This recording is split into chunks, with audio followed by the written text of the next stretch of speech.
Oke, Dokter Tirta ini banyak banget yang request. Banyak banget request. Aduh, ini deg-degan ya ke sini. Waduh. Coy. Gede banget dan nggak kira di tempat segede ini isinya cuma satu orang ya. Waduh. Kadang satu, kadang bisa rame-rame lah. Oh ya gitu ya. Iya. Tapi bener nih asli plot twist. Kupikir kau tuh pendek. Oh, tadi pas kamera. ketemu di depannya. Kaget loh begitu ketemu. Halo Dokter Tirta, anjir gede banget coy. Aslinya ternyata 186 ya. 181. 181. Gede coy asli. Gede. Itu banyak yang bilang gitu loh. Banyak yang bilang pas ketemu di Asi kok lebih gede dibanding. Iya gede dan nggak kelihatan kalau di kamera tuh kayak kurus kecil. Pas di sini. Iya. Oke, saya takut main-main kali ini. Gebok kali. Ini pertanyaan jangan susah-susah ya Pak ya. Iya. Karena secara saldo kita berbeda jauh. Saya mengakui dulu itu ya. Ini kali ini gue tuh podcastnya unik. Karena satu, gue jarang undang bintang tamu ke podcast. Gue hampir gak pernah podcastin orang. Jadi gue cuman podcastin orang yang gue bener-bener tertarik. Misalnya kayak Bang Sandi tentang investasi. Gue kayaknya podcast kayak gak nyampe 10 ya gue ya. Gue gak nyampe 10 nge-podcastin orang. Biasa monolog ya? Monolog, karena gue gak pernah, gue jarang tertarik sama orang. Nah tapi khusus ini gue tertarik sebenarnya dari dulu. Cuman baru ada kesempatan dan baru ada waktunya. Jadi thank you banget nih waktunya di sini. Nah mungkin kita sebelum mulai gue tuh pengen ngulik sedikit. Lu kan dulu awalnya dokter kan? Benar sampai sekarang. Nah tapi sejarah lu untuk jadi seorang pedagang, kan waktu gue sempat dengar-dengar ya di beberapa podcast. Lu bilang dulu sempat susah, sempat makan mie juga dibagi juga pernah. Benar ya. Itu kenapa awalnya jadi pedagang? Waktu itu dagangnya apa aja waktu awal-awalnya? Gue penasaran sisi bisnisnya dulu nih.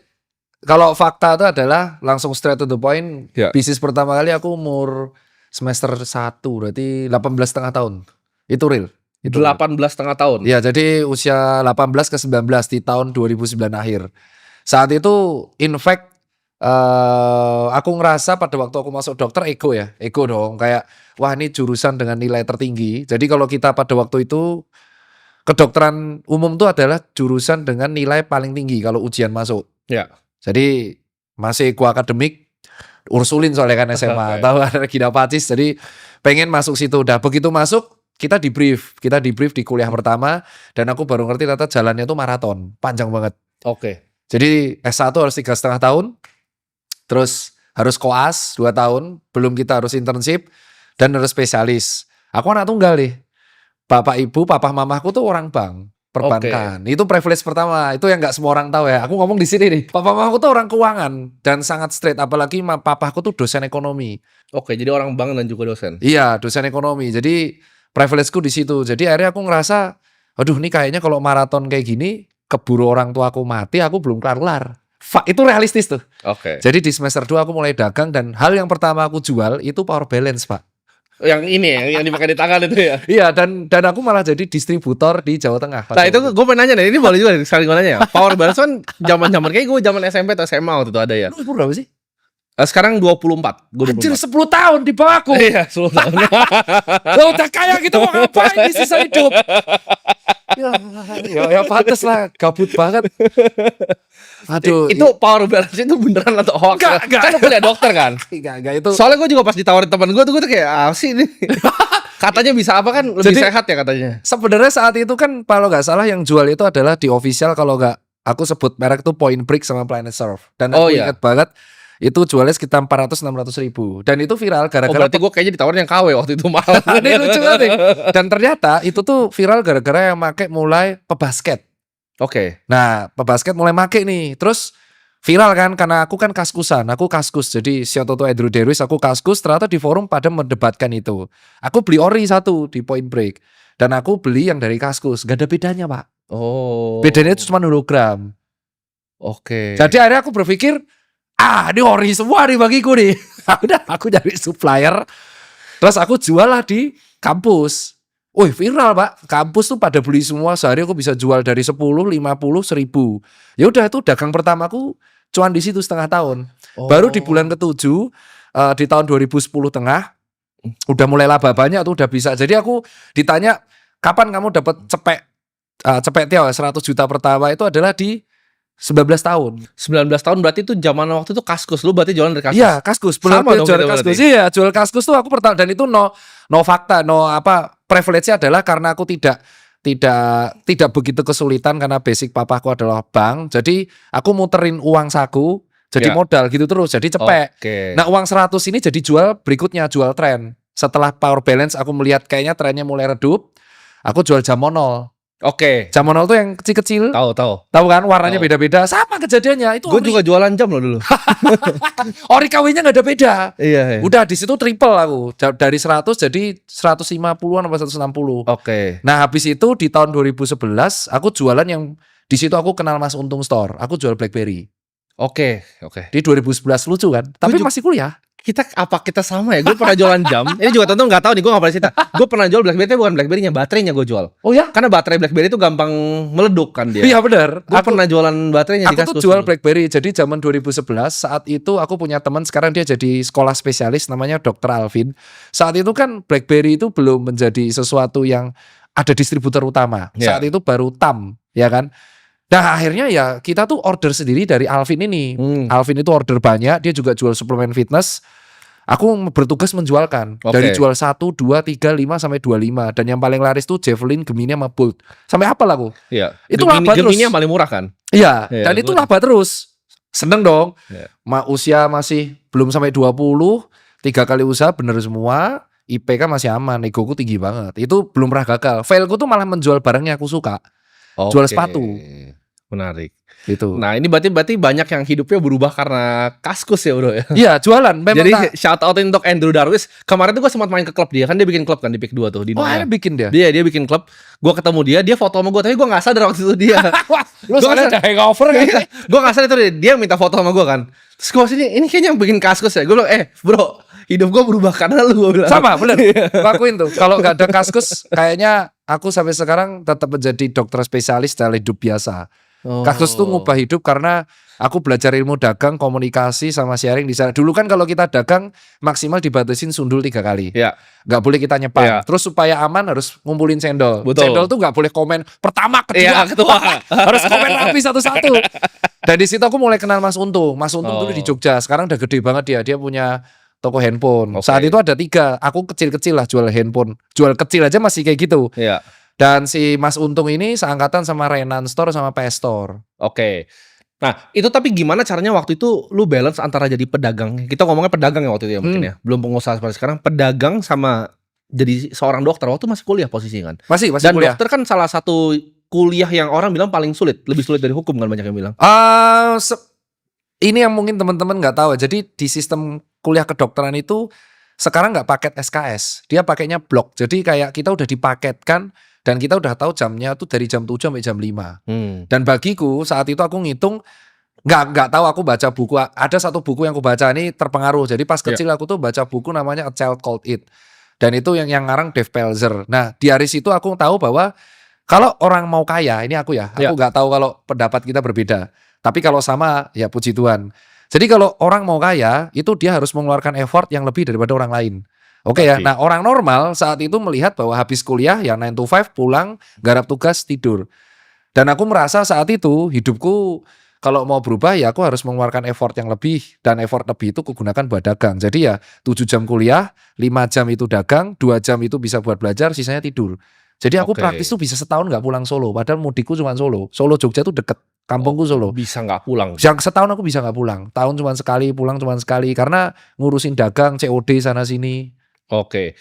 Nah itu kan waktu itu sempat lu transisi ke usaha cuci sepatu kalau gua nggak salah sampai Ya itu beberapa cabang, 2013. kan? 2013. Nah apa yang bikin pertama kali idenya usaha cuci sepatu itu? Inspirasi dari mana? Inspirasinya, jadi ini kan tadi aku bilang 3 kali usaha aku laba terus. Ya. Nah yang keempat ini ego. Jadi aku berpikir aku laba terus nih. 3 ini aku nggak suka. Aku suka sepatu.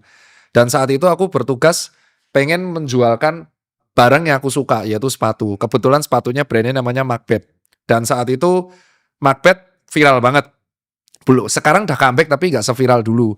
Dulu ada band-bandan namanya Blink 182 sampai sekarang masih ada. Jadi aku ngeborong Macbeth semua. Ternyata POV ku sebagai penghobi dan POV ku sebagai customer tuh berbeda.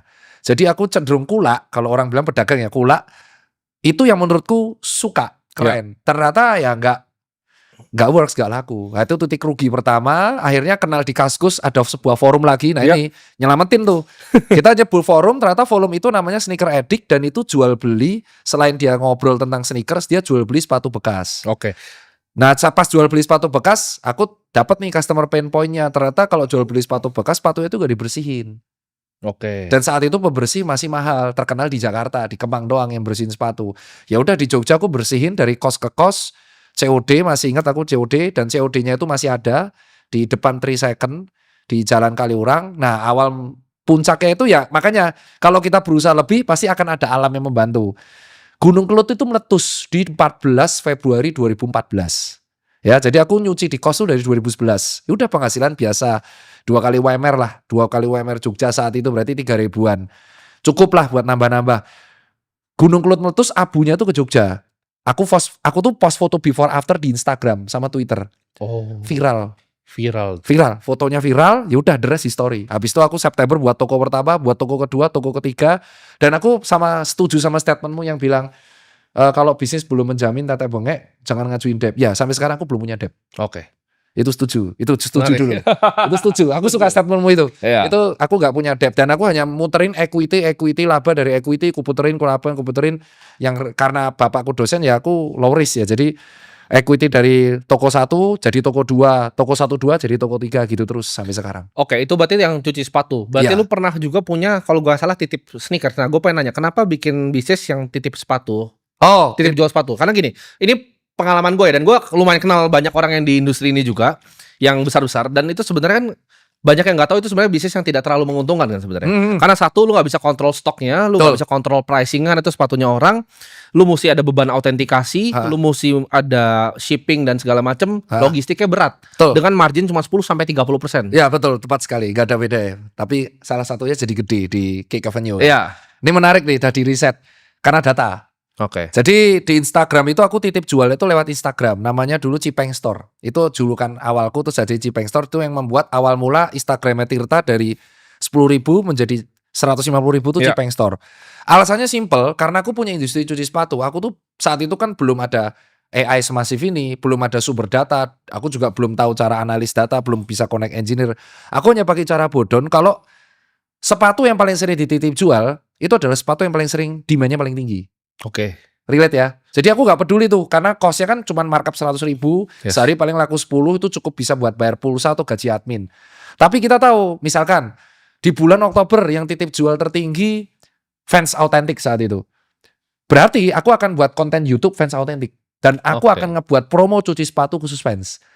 Oke. Jadi aku mempelajari bahwa titip jual itu kita akan bisa mempredik tren sepatu apa yang lagi dicari sama market saat itu. Oke. Tapi memang gak ada labanya, itu betul. Labanya tuh sangat boncos. Dan aku termasuk angkatan pertama sebelum Lucky Cat, Unbranded dan kawan-kawan.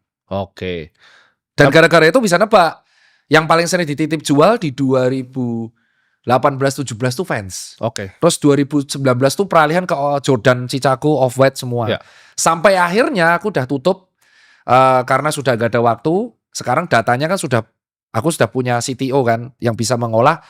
Ya dari situ kita bisa mempredik, oh ternyata hari ini yang demand tertinggi sepatu lari, maka kita akan membuat movement lari, that's it. Oke, menarik. Jadi itu memang awalnya sepatu berarti karena kecintaan kan. Ya, Tapi kalau sekarang gua tanya, bisnis Dokter Tirta ini ada apa aja, Dok? Oke, ya Yang sekarang digeluti itu apa aja, dan apakah personal brandnya ini termasuk ke dalam bisnisnya. bisnis juga? Ini pertanyaan menarik nih. SPT ku tuh tinggi tuh, sempel. Aduh, ya ampun, nyetor pajak. Bukannya bagus SPT tinggi? Betul, penyetor tertinggi ya kan, penyetor termasuk tinggi, jadi seneng lah. Bisnis utamaku yang nggak semua orang tahu aku adalah aku tuh konsultan beberapa perusahaan. Oke. Itu yang pertama ya. Jadi aku menjual intelektual yang aku punya itu untuk konsultan beberapa perusahaan di bidang fashion dan FMCGs. Oke, jadi kayak Strategis. manajemen consulting lah. Iya, strategis lah. Itu yang pertama dan itu memang ya karena bayarannya hour ya dan itu karena ya itu alasan kenapa pajaknya jadi progresif gede banget. Jadi yang pertama adalah aku konsultan strategis manajemen di beberapa perusahaan dan itu real. Ada berjalan udah 4 tahun. Oke. Yang kedua itu adalah justru Susan Care-nya. Itu bisnis yang harus tetap akan ada karena itu bisnis yang settle lebih dari 12 tahun di aku. Iya. Oh, Itu udah 12 tahun berarti 12 tahun. Tahun ini tahun 13 dan itu nggak bisa ku apa-apain gitu. Nggak bisa ku eskalasi itu yang mentoknya segitu, ku turunin nggak bisa. Jadi dia growth-nya paling 2%, 5%. Tapi harus tetap ada karena itu sejarah Oke. historical. Bayi lah itu. Bayi itu nggak bisa. Itu ibarat Oke. kau punya anak pertama kau jual nggak mungkin. Oke. Itu harus ada. Terus yang ketiga itu aku ada yang namanya 4Wave. Dia itu marketing consultant. Jadi beda Oke. sama yang pertama ya. Kalau aku yang personal ini marketing consultant. Dia khusus ngurusi Itu bisnis. personal atau ada banyak konsultan lain? Kalau ini banyak konsultan lain. Itu khusus untuk skala bisnis yang di bawah 15M per tahun. Oke. Karena kan banyak UMKM yang small medium enterprise. Kalau bayar aku langsung nggak kuat, dia bayar perusahaan-perusahaan. Ya itu si 4Wave. Terus yang keempat itu adalah aku jual beli aparel. Jadi Oke. aparel brand lokal. Itu idealis. Itu bisnis rugi. Oke. Semua orang pengusaha pasti punya satu bisnis idealis yang rugi. Oke. Nah itu aku punya nih. Ini aku suka karena aku masih suka sepatu, aku masih suka koleksi outfit.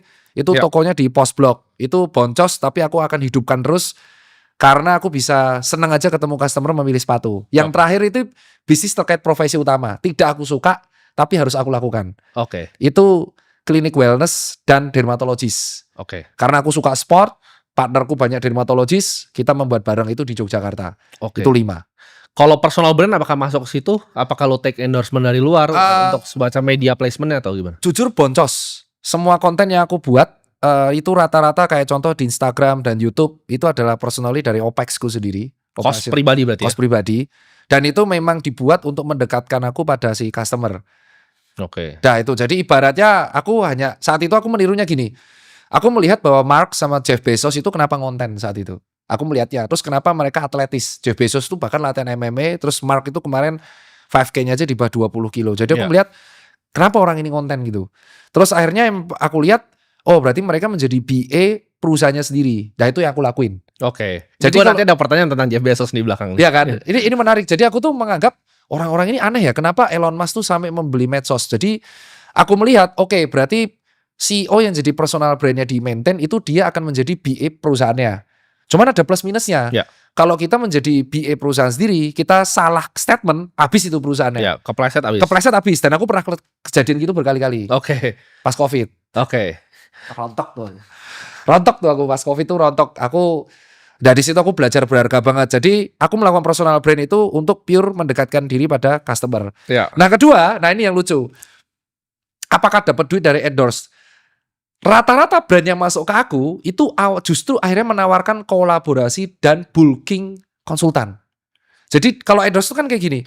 Kamu buatin konten ya, terus nanti bla bla bla bla. Mereka tuh enggak, mereka ngelempar. Aku punya isu ini, menurutmu apa yang bisa aku lakuin biar ininya selesai. Jadi akhirnya aku menjual solusi. Nah itu ternyata dari beberapa hal yang aku lakuin di medsos. Oke. Ya kayak contoh aku memperlihatkan kemarin di YouTube aku edukasi mengenai mitos fakta kesehatan. Endingnya tuh ada brand yang datang, menurutmu gimana nih deliver message-nya ke masyarakat biar campaign ini berhasil. Ya. Nah itu yang aku lakuin. Oke. Jadi kalau dibilang endorse, endingnya adalah dia meningkatkan portofolio untuk konsultan fee-nya. Ya. Ya udah berarti ada duitnya. Menarik. Nah, lo kan sekarang seorang bapak ya. Iya. Nah, apa perspektif yang berubah? Kan tadi Dokter Tita sempat bilang, Dokter Tita yang dulu ketika masih kuliah itu egonya tinggi sekali, pride-nya tinggi sekali. Nah, perspektif apa nih yang berubah ketika lo jadi seorang bapak? Sangat beda jauh sekali sih. Oh kamu belum punya anak ya? Belum. Oh ya 24. Ya benar. Aku melihat diriku yang dulu tuh kayak kamu. Persis. Jadi mirip-mirip anak muda, tapi uangnya nggak sebanyak kau ya. Itu disclaimer dulu ya. Disclaimer dulu. Nolnya itu beda 2 ya. Jadi sangat ruwet itu. Jadi bayangkan anak muda saat itu yang saldonya nggak sebanyak kamu dan aku belum pernah failure. Aku selalu meneruskan prestasi. Jadi aku tuh tidak bisa dengerin opini orang. Sangat fatal dulu. Aku sangat fatal dulu nggak bisa dengerin opini orang. Dan aku merasa sampai sekarang pun masih sulit tapi sudah bisa terkontrol. Kalau dulu tuh uncontrol karena aku anak tunggal. Aku nggak biasa terima salah. Ini bener bedanya. Aku nggak bisa terima salah di akademik selalu nomor 1. Jadi aku merasa diriku harus nomor 1 terus. Oke. Itu yang dulu. Dan bener, itu bener kejadian. Oke. Tapi yang berubah adalah ketika anakku membesar, itu goalnya berubah semua. Oke. Goalnya berubah. Dan yang paling kelihatan itu adalah jika di dulu aku mengejar uang, itu beneran aku ngejar uang, karir, karir pet, uang, saldo dan kawan-kawan. Yang ku kejar sekarang adalah legacy.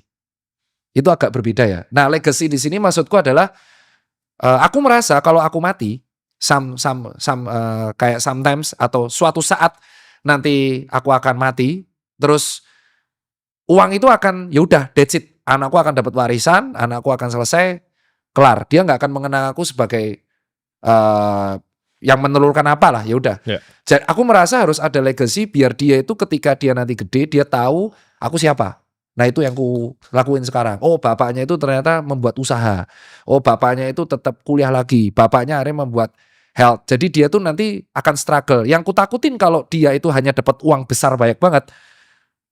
Dia akan menjadi sosok yang sangat tidak mau untuk berusaha keras. Karena dia udah tahu dapat warisan gede kan.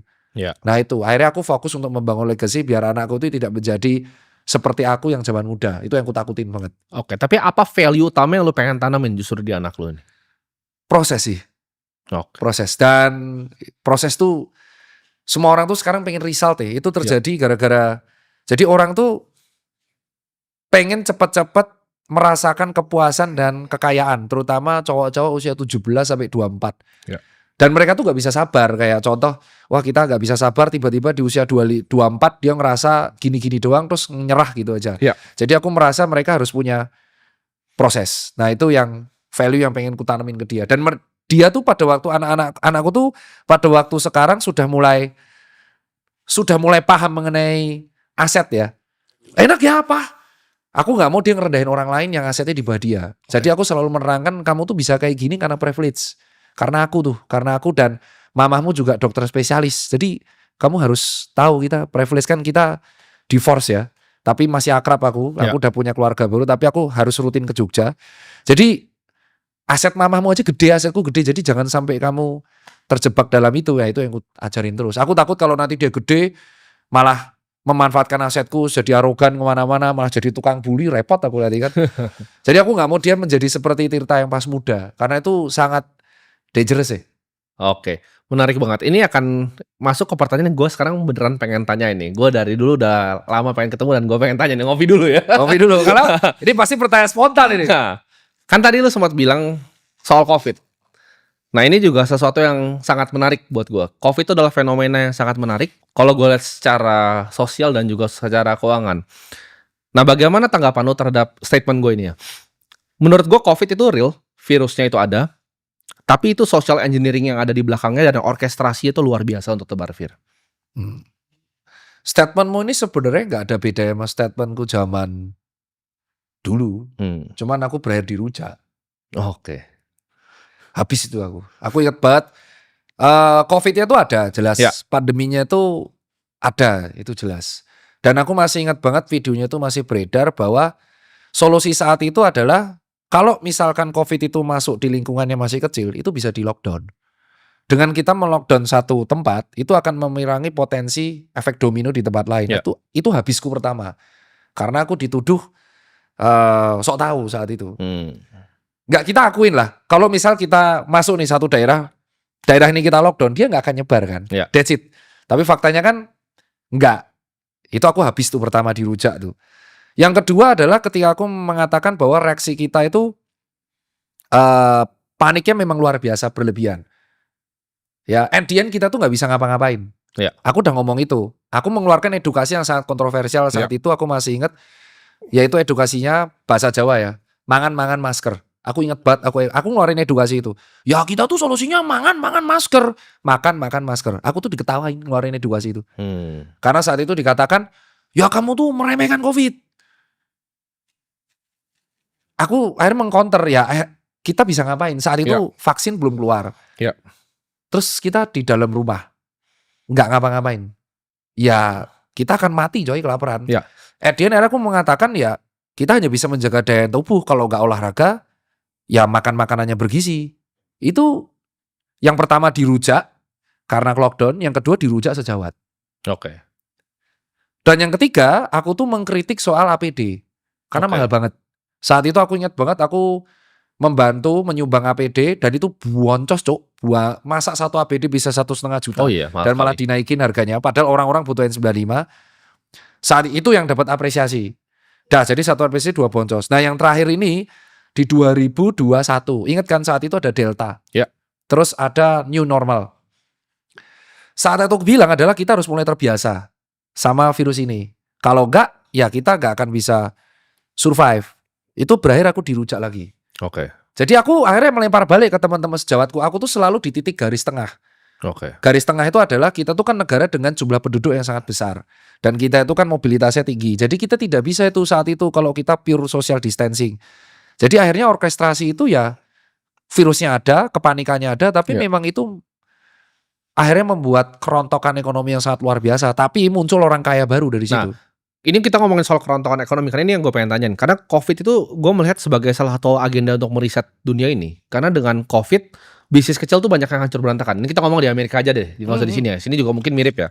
Tapi bisnis yang besar, apalagi seperti bisnis-bisnis yang TBK kalau di Amerika, Fortune 500, itu naiknya 3 kali sampai 4 kali lipat sampai sekarang. Apalagi kalau kita ngomong Big Pharma itu, Pfizer dan lain-lain itu teman-teman itu luar biasa ya untungnya. Iya. Tapi apakah itu sebuah orkestrasi? Karena yang pertama gue lihat tuh seperti ini. Awalnya gue pas pertama dengar COVID 2019 itu gue takut juga, ya kan. Gue takut, gue jual semua saham gue. Gue kan dulu pemain saham di Indonesia, gue jual semua saham. Gue tuker mata uang gue ke Swiss franc waktu itu dan kebetulan naik tinggi sekali. Tapi itu karena gue takut sebenarnya. Karena gue takut ini ada sesuatu yang luar biasa. Karena conditioning medianya tuh luar biasa. Ya benar. Di shot dari helikopter, ada kuburan kebakar. Iya. Pertanyaan kayak gue, itu lu kan sebagai dokter kan, pasti banyak teman-teman dokter. Itu beneran ada nggak sih tempatnya? Atau itu waktu Jadi- itu karena nggak pernah ketemu lagi loh gue. Sekarang gue coba cari kemarin sebelum podcast ini, gue coba cari di YouTube dan coba di source lain di luar YouTube, di Rumble, di berbagai macam web sampai di dark web itu gue nggak ketemu lagi yang ditayangin di TV, yang shot dari helikopter terus kuburannya kebakar dengan api semua itu nggak pernah. Oh, kalau itu aku nggak tahu. Kalau yang itu aku udah nggak tahu. Tapi gue lihat dengan tapi mata kepala gue sendiri di TV itu waktu itu shotnya tuh. Kalau- Makanya orang takut. Kalau kuburan massal yang di Indonesia tuh yang wafat karena COVID itu jelas real. Itu real ya. Real, yang wafat karena COVID itu real. Jadi ini bisa diterangin kan. Itu orang akan bertanya. Ini harus dijawab ya. Jadi orang yang meninggal karena COVID mayoritas itu memang mereka ada comorbid. Itu betul. Jadi ini kan pasti dulu dihujat aku sama beberapa sejawat. Jadi bukan tiba-tiba COVID, terus misal amit-amit kena ke Dokter Tirta atau Timothy, terus besoknya 5 hari, 14 hari mati. Rata-rata, ini harus real juga, dari data pun menunjukkan orang yang wafat karena COVID itu rata-rata punya 3 komorbid dari 3 penyakit ini. Ya. Kalau nggak penyakit terkait jantung, penyakit terkait diabetes, satunya penyakit terkait autoimun. Ya. Itu rata-rata wafat. Jadi makanya kalau kita lihat, dia tuh sudah ada riwayat penyakit jantung, sudah ya cepat atau lambat, COVID ini mempercepat. Iya. Kayak jalan tolnya untuk menuju maut. Ya tapi kan akhirnya ketika didata, wafatnya pasti karena COVID. Oke. Clear ya. Jadi ini clear nih. Ini meluruskan, dan ini pertanyaanmu kan, kok bisa tinggi banget? Bayangin ada orang, dia sudah stroke, terus gejala penyakit jantung banyak, dan kena virus ini. Nah, kan kalau didata meninggalnya bukan karena jantung tuh. Iya, karena COVID. Iya dong pasti, karena kan dia datang ke rumah sakit dalam keadaan demam dan panas. Iya. Iya kan? Tapi comorbid pemberatnya adalah jantung. That's it. Iya. Loh, terus kok bisa kok comorbidnya jantung? Karena 60-80% orang itu tuh nggak sadar akan jantungnya. Iya. Dia nggak tahu jantungnya ini sehat apa enggak. Dah clear dulu kejawab. Jadi yang wafat karena COVID itu pure real. Tapi memang mayoritas disertai comorbid, dan itu benar. Oke. Ini kita ngomongin soal data. Clear dulu ya, Iya. nomor 1 ya. Terus yang nomor 2, apakah riset? Nah, jadi dari berbagai pembicaraan, memang pandemi itu merontokkan sistem dan riset dari awal. Karena yang terdampak salah satunya adalah usahaku. Di 2020-2021, Susan Care itu 80% paymentnya cash. Ya, sisanya tuh debit. Ya. Dan hanya 5% yang menggunakan Kris atau GoPay. Shopee Pay itu real ya, itu real. Dan nggak ada yang delivery sama sekali. 2021-2022 tuh rontok aku, rontok. Terus habis itu 100% itu nggak ada yang pakai cash. Ini fakta nih, tadi baru mau gue tanya. At all. Iya. Ini at all sampai sekarang. Jadi semua Susan Care itu sekarang nggak ada yang pakai cash. Iya. Nggak ada. Dan 50% itu delivery service. Nah, kenapa kok Dokter Tirta viral keluar-keluar di COVID? Karena di Maret 2020 itu aku ingat banget, Susan Care tuh bingung mau buka apa enggak. Dan di April 2020 Susan Care Tebet itu buka, besoknya dirahasiakan Satpol PP. Oke. Nah, itu yang membuat akhirnya aku nge-live kayak, ini kebijakannya mau gimana nih saat ini, mau lockdown atau mau enggak, jangan tengah-tengah nih, karena pegawaiku harus dikasih makan dan aku nggak pernah ngekat saat itu. Jadi clear aja, loss terus. Cuman setelah riset itu bisnisnya tuh jadi beda, model bisnisnya beda semua. Oke. Dan itu bener riset. Jadi di satu sisi memang si COVID ini merontokkan, tapi dia memang meriset sistem dan membuat bisnis model kanvas yang kita pelajari di S1 kan aku kuliah dan S2 itu sangat berbeda. Ya. Itu real. Nah ini gue pengen tanya lah. Gue bukan dokter, ini disclaimer juga, gue bukan dokter, gue nggak punya ilmu sama sekali tentang kesehatan ya, gue ilmunya keuangan ya bukan kesehatan, tapi ini sesuatu yang gue ngobrolin sama berbagai macam dokter, bukan cuma dari Indonesia. Jadi di komunitas keuangan kan banyak yang dokter-dokter senior dari luar negeri juga. Gue pernah bahas tentang tes data PCR ini. Kenapa ini adalah naratif social engineering? PCR itu kan tes yang hypersensitif sebenarnya. Iya. Nah, ini gue pernah ngobrol sama salah satu dokter, dia bilang kayak gini ke gue.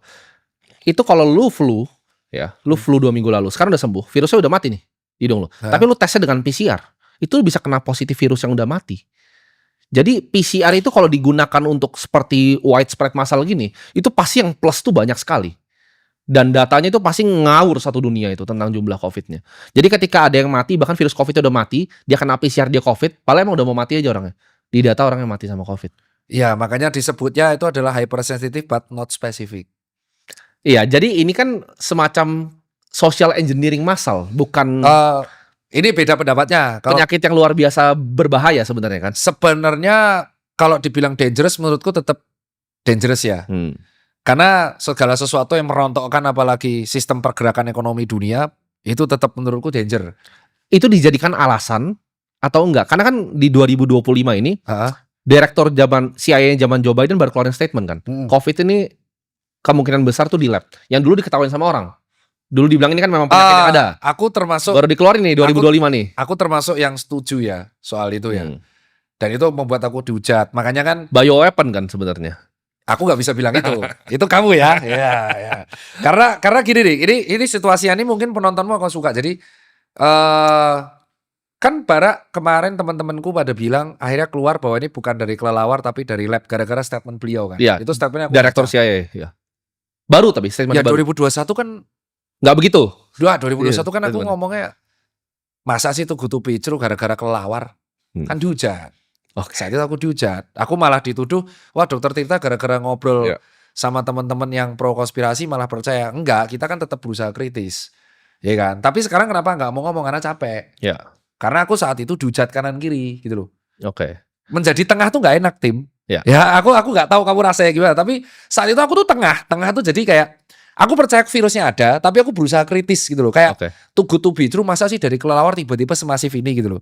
Udah saat itu aku percaya itu. Dan saat itu saranku adalah kita kan we can do nothing. Kita tuh gak bisa ngapa-ngapain. Selain kita cuma pakai masker, cuci tangan, that's it. Dan itu kan cara mencegah untuk penularan virus pada umumnya. Yang berujung dihujat lagi. Endingnya aku edukasi mangan-mangan masker berujung dihujat lagi. Nah terus kamu tanya nih, terus gimana pendapatmu social engineering? Aku gak tahu tuh social engineering apa enggak. Tapi yang jelas semua solusi yang kemarin terjadi itu adalah terlalu cepat. Dan menurutku malah akan plot twist kalau endingnya itu adalah justru vaksin Sinovac yang menurutku resikonya paling kecil. Oke. Nah ini kan soal vaksin ini kan juga banyak perdebatan lah. Tapi gue nggak mau masuk ke perdebatan vaksin. Tapi maksud gini, lo adalah dokter yang punya keilmuan di bidangnya waktu ngomong COVID, tapi dihujatkan secara sistematis. Iya. Tapi ini bukan cuma lo yang ngalamin dok. Ini semua dokter-dokter senior di dunia yang ngalamin. Virologis terhebat di dunia, Nobel Prize winner itu banyak yang kena hujat ketika mereka coba speak up mengenai ini. Jadi ini konsensusnya terjadi secara global sebenarnya. Jadi orang dipaksa untuk jadi tidak kritis kan terhadap hal ini. Seolah ada kuasa yang pengen dunia ini mengamini ini sebagai apa yang mereka mau kan. Iya betul. Dan sebenarnya kalau lu sadar kenapa kok tren olahraga itu akhirnya naik sekarang? Ya karena itu satu-satunya cara untuk bertahan melawan virus. That's it. Kalau daya tahan tubuh lu aman, ya lu akan aman. Tapi kan faktanya saat itu kan orang yang berusaha untuk gimana ya? Ini jelasinnya gini, ini buat teman-teman dokter ya, biar tahu karena yang nonton dirimu kan nggak hanya penikmat keuangan ya. Aku akan jelaskan POV-nya biar general, netral. Ini agak sulit nih, harus mikir omongannya. Jadi gini, kalau kita tuh memberikan statement bahwa COVID itu mengerikan, itu kan niatnya kan. COVID itu mengerikan, akan membunuh banyak orang. Dan ini naik lagi, tahun ini naik lagi. Dan itu sebenarnya bisa diprediksi gak apa-apa. Iya, udah naik lagi. Naik lagi. Makanya gue mau penting banget di Jadi podcast naik ini. lagi. Jadi ada dua pilihan cara dokter untuk mengedukasi. Oke. Cara pertama adalah kamu akan memberitahukan bahwa oke, COVID itu mengerikan. Oke, hati-hati. Oke. Nah, sekarang aku mengcounter. Oke, memang mengerikan. Caranya gimana? Cara ngelawannya. Ayo kasih tahu cara ngelawannya. Terus mereka kan akan mengcounter, ya kamu harus ini. Ya masa kita di rumah nggak ngapa-ngapain 2 tahun men. Tapi gini, itu kan itu saat itu kan. Nah akhirnya kan aku menjawab dengan cara netral, yaitu ya udah kita jaga daya tubuhnya aja, berujung dihujat. Oke, sampai sekarang aku akan menjawab dengan pilihan yang sama. COVID-nya tuh ada, memang ada, dan itu akan terus naik turun kayak kurva coy, kayak yang kenapa kok naik? Ya karena ada mudik, karena mobilitas, karena ini kemarau, karena musim lagi jelek, dan virus itu kalau humidity-nya tinggi, perkembangan akan tinggi, dan dia akan bermutasi terus. Jadi COVID itu gak akan pernah hilang. Dan pasti akan satu sesi naik, dan satu sesi pasti turun. Ya itu sama kayak TBC. TBC itu dari dulu sampai sekarang ada terus. Yeah. Cuman gara-gara kemarin ada Bill Gates mau di sini, heboh semua. Oke. Iya kan? Kan kesel kan? Aku tuh kayak kenapa harus dihebohin? Dari dulu juga ada TBC itu nggak hilang, DBD juga nggak hilang, sama kayak COVID itu nggak hilang. Kenapa naiknya sekarang? Ya karena mobilitas orang tuh lagi meningkat sekarang. Semakin peningkatan mobilitas ya COVID-nya akan ada. Terus solusinya gimana? Ya masa kamu mau social distancing lagi? Nggak mungkin dong. Ya terus apakah kita harus takut? Yang aku bingung tuh yang ditakutin tuh adalah kenapa gitu loh. Ya kan kita udah hampir 5 tahun setelah COVID itu. Ya cara satu-satunya cuma menjaga daya tubuh, that's it. Jadi ya saat itu aku speak up tuh dihujat, beneran dihujat. Itu yang membuat akhirnya aku ngerasa kayak, oh ternyata aku nggak sekuat itu mentalnya, aku nggak sekuat ente ya, yang bisa baca. Gue keluarin statement yang sama waktu itu, dihujat juga. Aku tuh ingat statement aku cuma ngeluarin komen ini loh, mangan masker, intinya makan ya. Dokter kok menyepelekan, jancok, aku tuh gak ada menyepelekan sama sekali loh. Aku cuman bilang kita tuh gak bisa ngapa-ngapain. Ya kan, udah dituduh kanan kita yang vaksin. Apakah kita harus ambil vaksin? Itu kan pilihan masing-masing. Tapi kan diwajibin ada. Ya kan bukan salah saya yang mewajibkan, bukan saya, bukan dokter Tirta yang mewajibkan. Kalau gue waktu itu orangnya kritis. Jadi ketika ada vaksin massal, gue kan tahu ada beberapa perusahaan doang yang bikin jarumnya itu. Dan ya gue belilah saham perusahaan dan untung luar biasa. Tapi yang menariknya untung luar biasa gue pas COVID, gue untung luar biasa. Gue langsung pikir beli jarum suntiknya, perusahaan yang bikin jarum suntiknya, karena itu jarum suntik mesti 3 kali kan belinya. Iya benar. Total jumlah penduduk Indonesia dikali 3, jadi itu omsetnya naik luar biasa tinggi. Nah, polio banyak, hepatitis itu banyak kan sebenarnya penyakit-penyakit seperti itu. Itu tuh nggak pernah dikasih sesuatu yang gratis dok. Itu orang bayar kan? Bayar. Untuk anak kecil aja vaksin polio itu bayar. Oke. Kenapa vaksin itu gratis 3 kali? Itu yang gue mikir. Logistiknya dari mana? Gue secara pengusaha ya. Ini uangnya dari mana? Uang siapa? Ya, dan kenapa gratis? Itu nggak pernah masuk di gua. Lu polio dibiarin mati kok. Mereka nggak pernah peduli sama lu. Jadi para elit ini menurut gue nggak pernah peduli sama kalian. Nah, tapi kenapa yang ini dia peduli banget untuk masukin itu? Jadi dan gue ada beberapa lah teman-teman yang gue sebutnya orang kaya lah, orang kaya. Treatment di saat COVID dan orang biasa aja ini berbeda sekali dok. Contohnya private jet travel itu naik paling tinggi pas COVID. Perusahaan kayak Vista Jet segala macam tuh itu fact. Itu luar biasa dok. Kan gue punya teman-teman yang selalu naik private jet. Fact. Itu fact. Dan kayak fakta. Sebenarnya orang kaya itu nggak terlalu terdampak dok. Kayak mereka bisa ketemu keluarganya, naik jet ke luar negeri, landing di Singapura. Jadi nggak pernah ada lockdown untuk orang kaya sebenarnya. Lah ya betul itu, makanya kan. Nah, apakah ini jadi pengkondisian nih untuk orang miskin nih? Makanya itu. Buat karena gini, menurut gue itu banyak yang lucu dok. Contoh, lift kebalik-balik. Ini gue tuh nanya bahkan dokter-dokter ya. Gue nggak mau sebut nama, nggak enak. Banyak yang anggap ini konyol. Dokter Indonesia dan dokter luar negeri.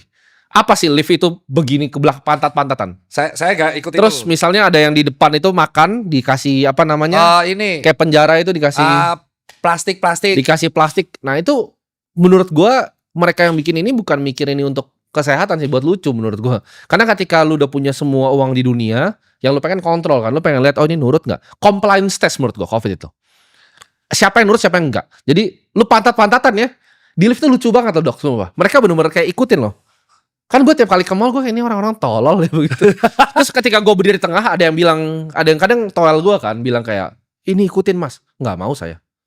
Kamu suruh bikin saya ikutin. Dan gue di luar kamera dok, gue nggak pernah pakai masker. Jadi di luar kamera ada yang bilang, oh Timothy dulu pernah ada di pakai masker di kamera. Itu karena teman-teman gue tuh suruh gue pakai, itu pun turun-turun kan. Karena di kamera waktu itu sangat nggak lazim dok kalau di kamera. Habis aku. Habis pasti. Bahkan 3 Siapapun pasti habis tuh. Iya. Tapi gue sebenarnya ketika gue jalan-jalan ke Bali, ini personal gue ya, gue nggak pernah pakai masker. Kita masih bikin party di villa, masih aman. Tapi itu kan statement yang memang dikeluarin oleh beberapa banyak orang sebenarnya, bahwa yang dirugikan dari COVID itu sebenarnya adalah orang kaum menengah ke bawah. Menengah dan ke bawah. Iya. Dan itu yang kita speak up kan sebagai dokter. Gitu loh. Jadi dokter dulu tuh kebagi dua. Kita bicara belak-belakan ya. Jadi dokter saat itu kebagi dua. Aku ingat banget. Dan itu menghancurkan dokter kebagi dua, dan itu menghancurkan lumayan image personal branding yang ngebuat akhirnya aku kayaknya nggak bisa kalau kita tuh terlalu speak up, terlalu brutal gitu. Ya. Ini beneran. Itu alasan kenapa kok Tirta berubah. Kan di podcast. Karena kan kamu ngomong duluan. Jadi Ya. aku akan ngomong duluan. Alasan berubah paling fatal ya, aku merasa bahwa kalau kita speak up menjadi diri kita di medsos tuh kadang orang lain tidak bisa menerima diri kita. Oke. Secara real. Dan saat itu dokter kebagi dua. Ada dokter yang memang sangat saklek. Kita lihat sampai sekarang pun ketika COVID naik, ya postingannya akan kayak gitu terus. Ya kan, postingannya akan kayak gitu terus. Tapi ada dokter yang juga berpikir, ya kalau mereka kaum menengah ke bawah ini nggak disuruh kerja, mereka tuh cuma punya dua pilihan, mati karena COVID atau mati karena kelaparan. Udah, that's it. Itu Iya. Aku kan ngomong itu ke mereka. Aku tuh masih ingat banget, aku ngomong sama seniorku, kalau edukasi kita kayak gini terus, mereka cuma mati karena dua hal. Kalau nggak mati karena kelaparan, mati karena COVID. Udah. Ya mereka mesti akan milih yang mati karena COVID dong. Iya. Karena setidaknya kan untung-untungan. Alah, paling nanti ketularan. Kalau ketularan juga belum tentu mati. Tapi kalau mati kelaparan, nggak makan, itu pasti. Maka mereka memilih yang kedua kan. Ya udah, kita beresiko, kita cari uang 9 to 5, terserah. Yang penting kita adaptasi, new normal, endingnya kan kita akan ketularan juga. Bener ya? Ya. Tapi kalau kita edukasi yang kedua itu masih dihujat, tim. Nah itu kan endingnya aku tuh di cancel. Ini ya, aku masih ingat banget. Dan itu aku memaafkan tapi gak akan pernah melupakan. Aku tuh ingat banget edukasi mengenai mangan-mangan masker terus viral, dan aku kepergok nongkrong di cafe Holy Wing. Oh. Ya kan? Ya. Investmu kamu kan. Iya. Aku dihujat itu. Aku dihujat habis di situ. Oke. 1 tahun kemudian semua orang ngikutin. Yang hujat kan? Ya. Dan itu aku 2 kali tuh dihujat. Pertama kali aku setelah kayak gitu, aku edukasi, dan aku tuh edukasinya tidak saklek loh. Iya, Aku edukasi bilang, aku dihujat gara-gara rangkulan sama temenku di Holy Wing, aku ingat banget. Terus kedua aku dihujat gara-gara edukasi mangan-mangan masker. 1 tahun kemudian orang lakuin semua. Ya. Dan itu gara-gara dihujat itu ada 2 brand besar itu nge-cancel jobku. Oke. Sepihak. Jadi benar-benar udah DP-nya diambil mas, kita nggak perlu.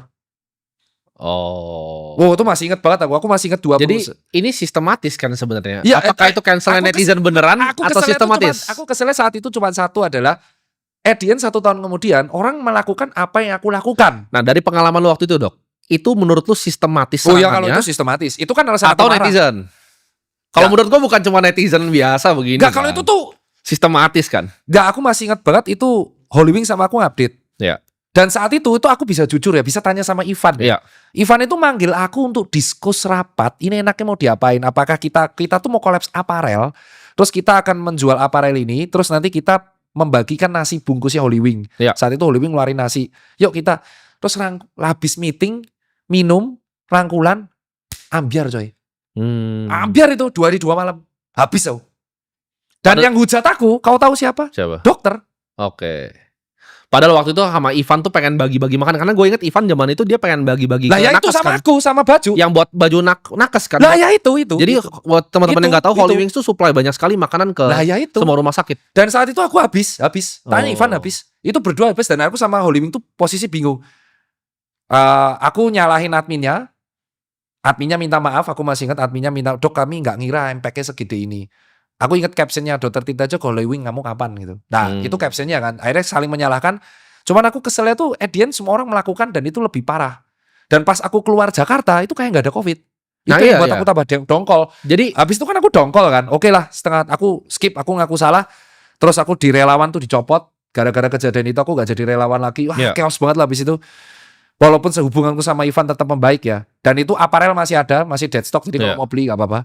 Dan saat itu kita bingung gitu. Dan setengah tahun kemudian kita tuh traveling ke luar Jakarta tuh kayak gak ada apa-apa. nah ini menarik nih karena gue juga pertama kali mata gue kebuka ketika waktu COVID kan Ya gue sama teman-teman gue sih nggak mau di sini ya karena lockdown kan, kita kabur ke Bali akhirnya. Nggak ada Jadi, apa-apa. Nah di Bali itu unik sekali teman-teman. Mereka itu jadi benci karena mereka juga disuruh lockdown sama kan.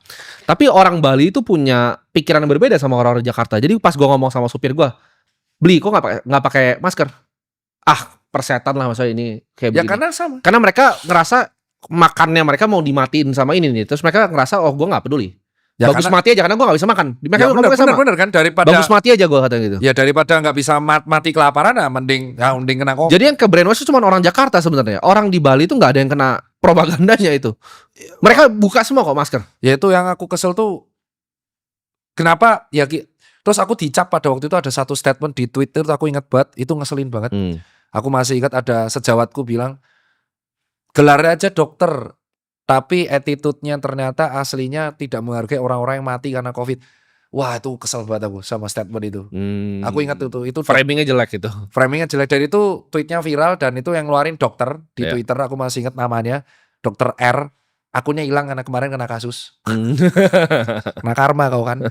Nah jadi pada waktu itu hanya karena aku saat itu ke edukasi, aku waktu itu meeting sama Ivan terus Iya. ke framing, yang mana aku udah ke framing itu aku dihabisin sampai aku di framing bahwa aku tidak menghargai yang mati karena COVID. Oh, disangkutin. Sangkutin gara-gara ini orang-orang kayak kamu nih dokter, tapi gara kamu malah mengajari orang nongkrong, kamu tidak menghargai yang mati karena COVID. Wah buset, itu framingnya aku bingung tuh balasnya gimana. Sistematis kan framingnya. Ya framingnya bayangin kamu tuh duduk ya nongkrong bertiga minum, terus ada Ivan sama timnya seneng-seneng, terus tiba-tiba pagi-pagi kamu di framing orang kayak kamu itu dokter nongkrong, itu kamu tidak menghargai orang yang mati karena COVID. Buset, aku tuh gak ada menghujat orang yang wafat karena COVID, aku berbela sungkawa karena COVID. Tapi kan masa kita at the end tuh kita harus menghadapi virus itu. Ya. Terus 2021 kesel kan 2021 aku masih ingat. Orang melakukan apa yang ngelakuin. Persis coy. Persis 4 kali lebih parah. Dan at the end adalah ada yang mention, loh kok semua jadi Tirta Holiwing semua. Nah kan. Terus akhirnya di 2025 orang melakukan apa yang kulakuin, olahraga. Nih asal buat kalian tahu kenapa aku olahraga. Ini adalah counter opini dari 2020. Aku masih konsisten mengedukasi dan kalau kata Pak D, Ya, walk the talk. not only talk the talk. Itu bener karena dari 2020 solusiku adalah makan, olahraga, masker, dan aku lakuin Ya. sampai 2025. Nah, Jadi bener kalau disebut sistematis, aku sempat dongkol saat itu karena oke. 2 hari 2 malam remuk, terus financeku tuh hancur. Ya. Tuh hancur. Jadi selama 2021 sampai 2022 itu aku super bleeding. Jadi ini yang gua rasa teman-teman nggak tahu, dan ini nggak cuma terjadi sama dokter Tirta. Mungkin dokter Tirta yang terjadi di Indonesia, tapi di luar negeri banyak dokter yang punya bisnis lain. Jadi ketika dia keluarin opini tentang COVID, virologis tuh ada yang terkenal. Iya. Virologis top, bisnis lainnya dihancurin dari belakang. Dengan cara tadi, misalnya dia punya, kalau dokter Tirta ada brand deal kan, dia punya bisnis lain dihancurin pakai cara yang lain. Mereka tuh punya caranya untuk Oh ya? lakukan ini secara sistematis. Jadi kalau orang keuangannya dijepit dan dari depan cancel culture-nya dijepit, pasti nyerah kan akhirnya. Iya. Bahkan lu waktu itu sempat diem juga kan akhirnya. Sampai sekarang kan? Sampai sekarang Tim. dia. Sampai sekarang. Sampai aku tuh. sekarang. Karena saat itu tuh, wah itu benar sesuatu yang kalian gak akan mau rasain karena tiap hari baca komen tuh gak enak. Padahal aku tuh hanya mengedukasikan. Intinya gini, kamu tuh gak akan bisa menghindari COVID ini. Iya. Ya kan gak bisa. Dia bukan bilang nggak ada virusnya kok, ada. Ya aku kan bilang, kita tuh bukan bilang virus ini nggak ada, kita tuh selalu bilang virus ini ada. Cuman kita tuh nggak bisa menghindar, orang kita nggak bisa lihat kok. Iya. Nah kita cuma punya pilihan tuh 3, either kita menjaga daya tubuh, tetap bekerja, that's it. Kita nggak bisa di dalam rumah terus takut kayak sekarang COVID tiba-tiba naik. Ini kan Setuju. naik nih. Setuju. Nih hari ini, aku nggak tahu nih tayang kapan ya. Iya, nah cepat ini. Cepat sekali. Tiba-tiba naik, dar, ini kan naik nih, berita naik menjelang kurban naik. Terus kita mau ngapain? Pertanyaanku ke dokter masih ada, terus kita mau ngapain? Iya. Apakah kita harus lagi kayak dulu duduk di rumah, deci terus waspada? Kan enggak. Benar. Apakah kita dengan cara kita mengedukasi dengan cara yang sama itu akan membuat COVID hilang terus DBD hilang? Enggak. Kita cuman akhirnya adalah menjaga daya tubuh, that's it. Karena kalau tanya sama semua dokter, obat penanganan virus apa? Bukan antibiotik. Ya cuman dia bed rest total, dikasih suplai protein, vitamin, B3, Setuju. tetes bengek 5 hari dia akan gejala membaik. Kalaupun dia meninggal itu amit-amitnya karena ada komorbid yang memberatkan dan saat itu kamarnya penuh. Jadi sebenarnya COVID itu membuka bahwa fasilitas kesehatan kita kemarin itu kamarnya penuh. Ya, Nggak cukup. Tidak memadai. Tidak memadai gitu loh. Jadi kalau mau pasiennya aman, fasilitasnya memadai. Bayangin ICU-nya cuma 4. pasiennya 100. Ya udah pasti 4 hidup, sisanya wafat loh. Nah ini pertanyaan terakhir dok, mungkin buat yang COVID ini mungkin pertanyaan terakhir. Waktu karantina dok, gue juga punya banyak teman yang suka keluar masuk sini. Ya, ini seru nih karantina nih. Karantina ini kalau orang yang menengah tadi, kita ngomong menengah ke atas sampai ke bawah deh, bahkan bukan menengah ke atas sampai ke bawah. Ini mereka disuruh di tempat khusus. Tapi kalau yang di atas banget, ini hotel bintang 5, terus keluar dari belakang. Kalau yang intinya ya, Kenapa bisa begitu kalau emang real? kalau itu aku nggak bisa jawab. Oke. Telak kalau itu. Karena aku nggak tahu ya. Tapi aku bisa jawab, memang COVID ini nggak berpengaruh apapun di orang yang sangat kaya. Kita ngomong di Singapura deh, bukan di Jakarta deh. Di Singapura bisa begitu. Kita ambil kesimpulan pokoknya satu, bahwa COVID ini nggak berpengaruh ke orang yang sangat kaya. Itu kesimpulan yang aku percaya sampai sekarang. Karena aku melihat justru karena COVID ini orang kaya tambah kaya. Oke. Aku melihatnya itu. Dan aku membaca artikel itu. Jadi kayak Oke. COVID itu justru membuat orang yang kaya itu jadi tambah kaya. Oke. Ekstrim kayanya. Gak masuk akal. Iya. Bener-bener kaya itu jadi gak masuk akal. Iya. Itu yang pertama tuh. Jadi aku merasa yang terdampak karena COVID ini adalah orang menengah ke bawah. Dan itu real. Orang-orang yang sangat kaya ini itu Iya. benar-benar gak terdampak sama sekali dan bahkan tambah kaya. Contoh paling simpel. Penjualan e-commerce tertinggi itu pas COVID. Oh ya, Amazon. Naik semua pas Iya. COVID. Ini setuju ya, setuju. Amazon tuh Penjualan tertinggi paling pas- gacor itu dia. Pas gacor tuh kan, terjualan tertinggi pas COVID itu semua adalah bisnis digital. Valuasinya nggak masuk akal. Iya. Terus penjualan nggak masuk akal, free shipping, promo nggak masuk akal. Itu semua terjadi di COVID. Ya tuh orang kaya baru. Sementara orang menengah ke bawah yang bisnisnya biasa-biasa aja itu yang kedampak. Ya. Makanya bleedingnya tuh nggak selesai-selesai. Sampai sekarang kan. Sampai sekarang nggak selesai. Efeknya sampai sekarang. Sampai sekarang nggak selesai. Tapi kalau orang-orang yang super kaya, dia nggak akan kedampak. Bener Ya. katamu yang kemana-mana super jet. Terus habis itu karantinanya di hotel bintang 5, dikasih makanan bintang Iya. 5. Kan ada tuh, kalau nggak salah hotel bintang 5 yang nyediain karantina wilayah. Ada. Kalau dia COVID, karantina di hotel Ada, bintang 5. ada. Nah, yang nggak punya uang, biye. Iya, Ya itu kan yang kita teriakkan dari kemarin. Oke. Tapi mungkin orang-orang baru berani ngomong sekarang. Dari kan COVID naik lagi. Iya. Terus ditambah kemarin yang paling aku krusial tuh, kenapa Mas Tirta nggak speak up mengenai uji coba vaksin TBC? Iya. Ya itu sesuatu yang nggak penting. Nggak coy. penting. Nggak Nggak penting. penting. Kenapa? Karena kenapa harus speak up? Ya yang ngedilin itu bukan dokternya. Ya kok tanya sama yang ngedilin, tanya sama pemerintahnya gitu. Jangan tanya sama kita. Terus ini COVID naik lagi, terus kita harus ngapain? Ya nggak ngapa-ngapain. Ngaso aja kan. Udah biasa aja, udah biasa aja. Kau nggak usah ngapa-ngapain kayak. Emang TBC ini ada dari dulu ada, sudah ada vaksinnya BCG. Kamu udah menghadapi itu. Kenapa harus panik? Ya kamu panik karena kamu baca berita, that's it. Iya. Aslinya tuh nggak ada. Menarik. Biasa-biasa aja gitu loh. Nah. Hidup normal 9 to 5, cari kerja, cari uang, that's it. Kita tuh sudah susah sekarang dengan persaingan dan layoff di mana-mana. Jadi kayaknya ditambah dengan isu COVID yang naik lagi ini kayaknya bisa membuat orang panik. Oke. Ini gue ada menarik sesuatu yang gue baru kayaknya 3-4 bulan ini pelajari dok. Jadi gue baru, karena mungkin pengaruh dari teman-teman juga. Teman-teman gue tuh banyak yang semua sehat-sehat. Sebenarnya gue tuh paling gak sehat lah. Di antara pergaulan gue ini gue paling gak sehat. Teman-teman gue tuh semua suka lari, suka gym, suka hit. Oh ya? Olahraga gue cuma basket, itu pun waktu SMA. Dan sekarang udah gak pernah olahraga lagi. Ya paling gym seminggu sekali lah gitu. Itu kan mager-mageran. Jadi longevity itu apakah kita sekarang itu di tahap yang teknologinya itu udah bisa untuk anti aging atau belum? Wah ini menarik nih. Karena penelitian-penelitian tuh ada alasan kenapa kok sekarang teknologi yang terbarukan di health itu penelitian mengenai stem cell. Bisa dijawab dan prediksimu benar. Jadi longevity di dalam usia ini akan menjadi sebuah isu terkini.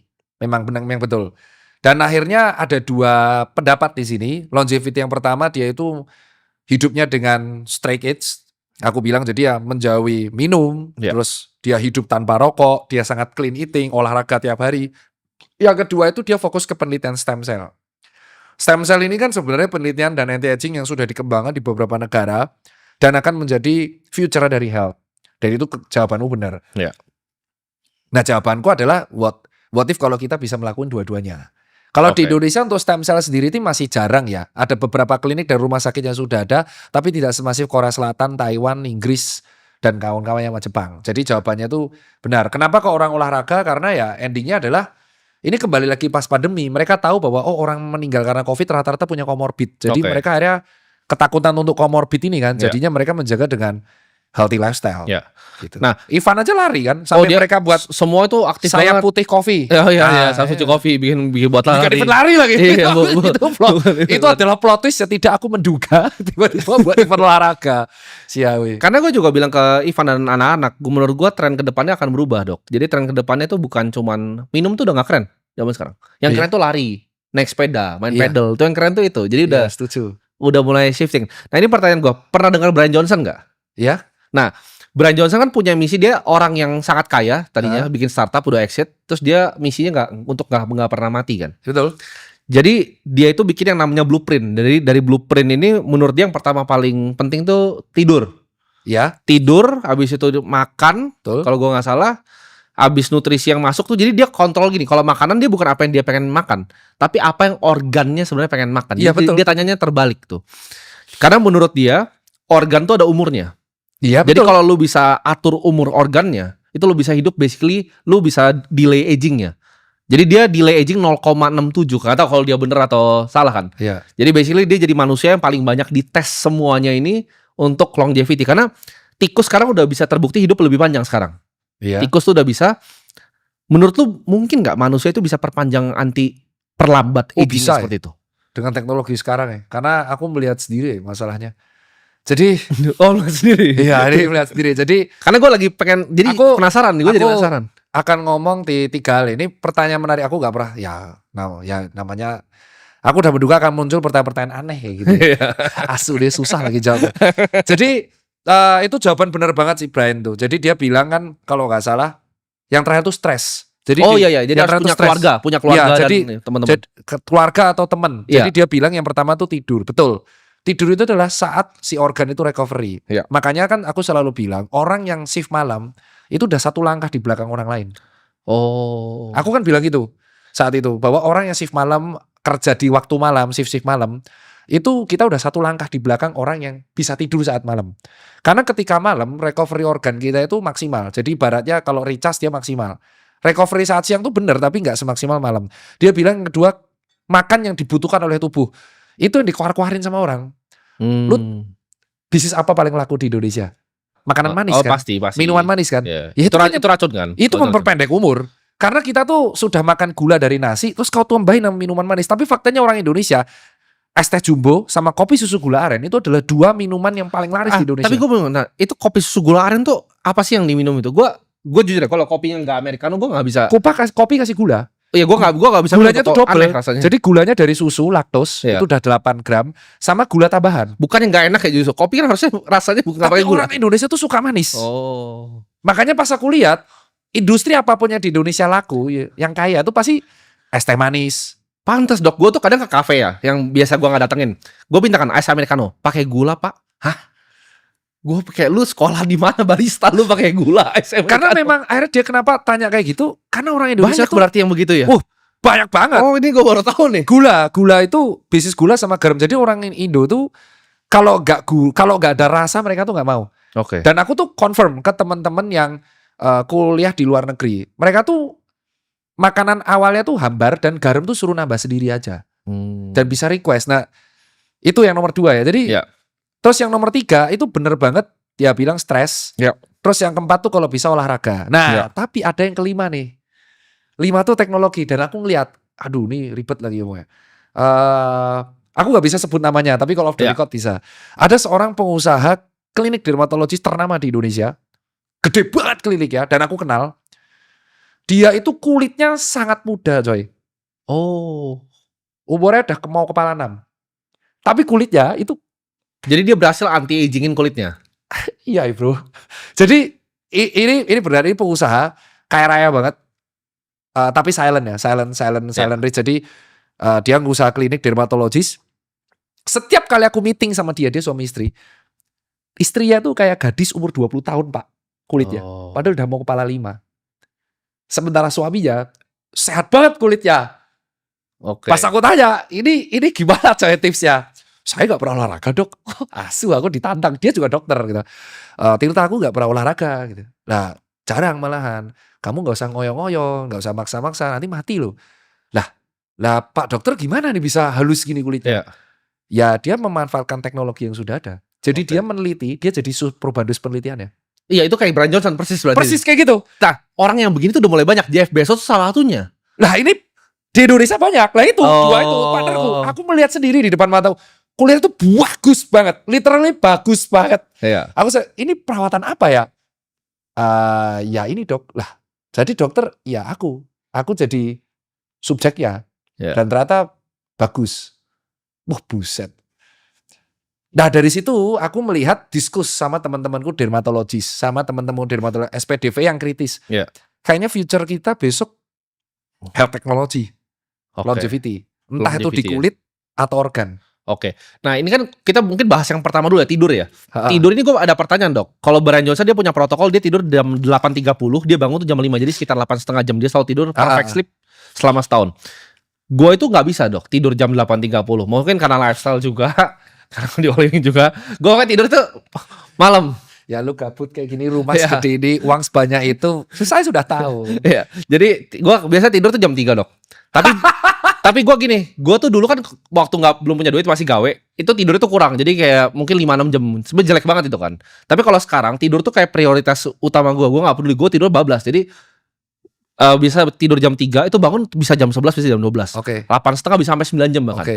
Nah, itu mendingan, itu lebih jelekkah begitu yang dari malam, dari subuh ke pagi, ke siang banget, atau mendingan gue mundurin kayak ke jam 10 buat ini? Oke, ini jawabannya ada. Jadi di zaman dulu kan kita menganggap penelitiannya itu ada bahwa tidur yang siang nggak bisa gantiin tidur yang malam. Ternyata penelitian terbaru kan teman-teman, dan itu yang nge-share teman-temanku dokter saraf juga.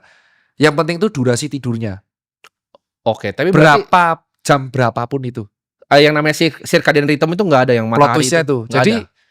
kalaupun kamu nggak bisa tidur malam, mungkin recovery-mu tidak akan maksimal. Tetapi kalau kamu tidurnya tetap dengan maksimal di jam yang lain, Iya. itu akan bisa membantu kerusakan sel. Oke, jadi masih oke juga Masih kalau oke. tidurnya lama tuh masih Iya, oke jadi juga. akhirnya kita merevisi edukasi kita dan namanya ilmu ya, bahwa yang penting sekarang bukan jam tidurnya, tapi durasi tidurnya. Tidur Oke. berkualitasnya. Let's say gini, kamu tidur bisanya 5 jam. Tapi dalam 5 jam itu kamu sangat berkualitas. Bener-bener tidur glek, terus bisa bangun. Itu akan lebih maksimal daripada kamu tidur 8 jam tapi bangun tidur. Kan ada orang gitu. Oh. Tidurnya 8 jam tapi 2 jam sekali bangun. Terus tidur lagi bangun. Nah itu justru lebih maksimal yang dia 5 jam. Daripada yang dia 8 jam tapi tiap 2 jam tuh siklus bangun. Oke. Berarti dia nggak bisa masuk deep sleep. Ternyata yang penting itu durasi dan kualitas tidur. Bukan jam tidurnya, Oke. bukan jam berapa, bukan lama tidurnya. Nah orang tahu dulu kan taunya tidur harus malam dan lama. Enggak, bukan lama, tapi kualitas tidur dan durasi tidurnya. Itu yang Oke. aku agak beda sama Brian. Karena dia kan bilang harus saklek di jam 8, bangun jam 5, 8 Iya. jam. Kalau di kita tuh malah penelitiannya durasi tidurnya asal maksimal, mau tuh 3 jam, 5 jam, dan itu jam berapapun, asal kau tidur maksimal dan tidur itu aman. Oke, asal tidur dan aman. Nah, Yang nggak bahaya tuh misalkan 24 jam kamu nggak tidur, Ya. terus kerja lagi. Oh itu habis tuh. Oke. Kita mungkin ke yang makanan ya, karena ini juga sesuatu yang lagi gue coba benahin nih. Karena gue makan tuh gue tidur dulu hancur, makan hancur, gue semuanya hancur lah. Kesehatan gue hancur. Kalau gue nggak mungkin bisa ikutin Brian Johnson, itu kan ekstrim, itu ekstrim case. Gue nggak mungkin. Gue makan makanan dia pasti muntah gitu. Makanan itu kayak gimana sih yang paling efisien? Kan ada yang ngomong carnivore, ada yang paleo. Semua ya. Ada paleo tuh yang makanan 1000 tahun lalu, jadi kayak kalau jus jeruk tuh nggak boleh diminum. Yang perlu diolah pakai teknologi modern tuh nggak bisa. Jadi makanan yang harusnya busuk sebenarnya. Oke. Makanan fresh. Diet apa sih yang harusnya dilakuin sama manusia buat efisien? Kita tuh omnivora itu dulu. Dah, Oke. kita tuh basicnya omnivora, terlihat dari gigi. Jadi kalau carnivore diet itu bisa bahaya? Enggak, bisa bahaya bisa enggak, tergantung genetiknya. Nah ini kadang orang tuh nggak tahu bahwa kita tuh punya genetik. Dan genetik orang sekarang tuh, ini aku harus tahu ya. Aku harus ngomong bahwa penyakit zaman sekarang itu terkait banget sama genetik. Dan aku tuh nggak bisa mencegah itu.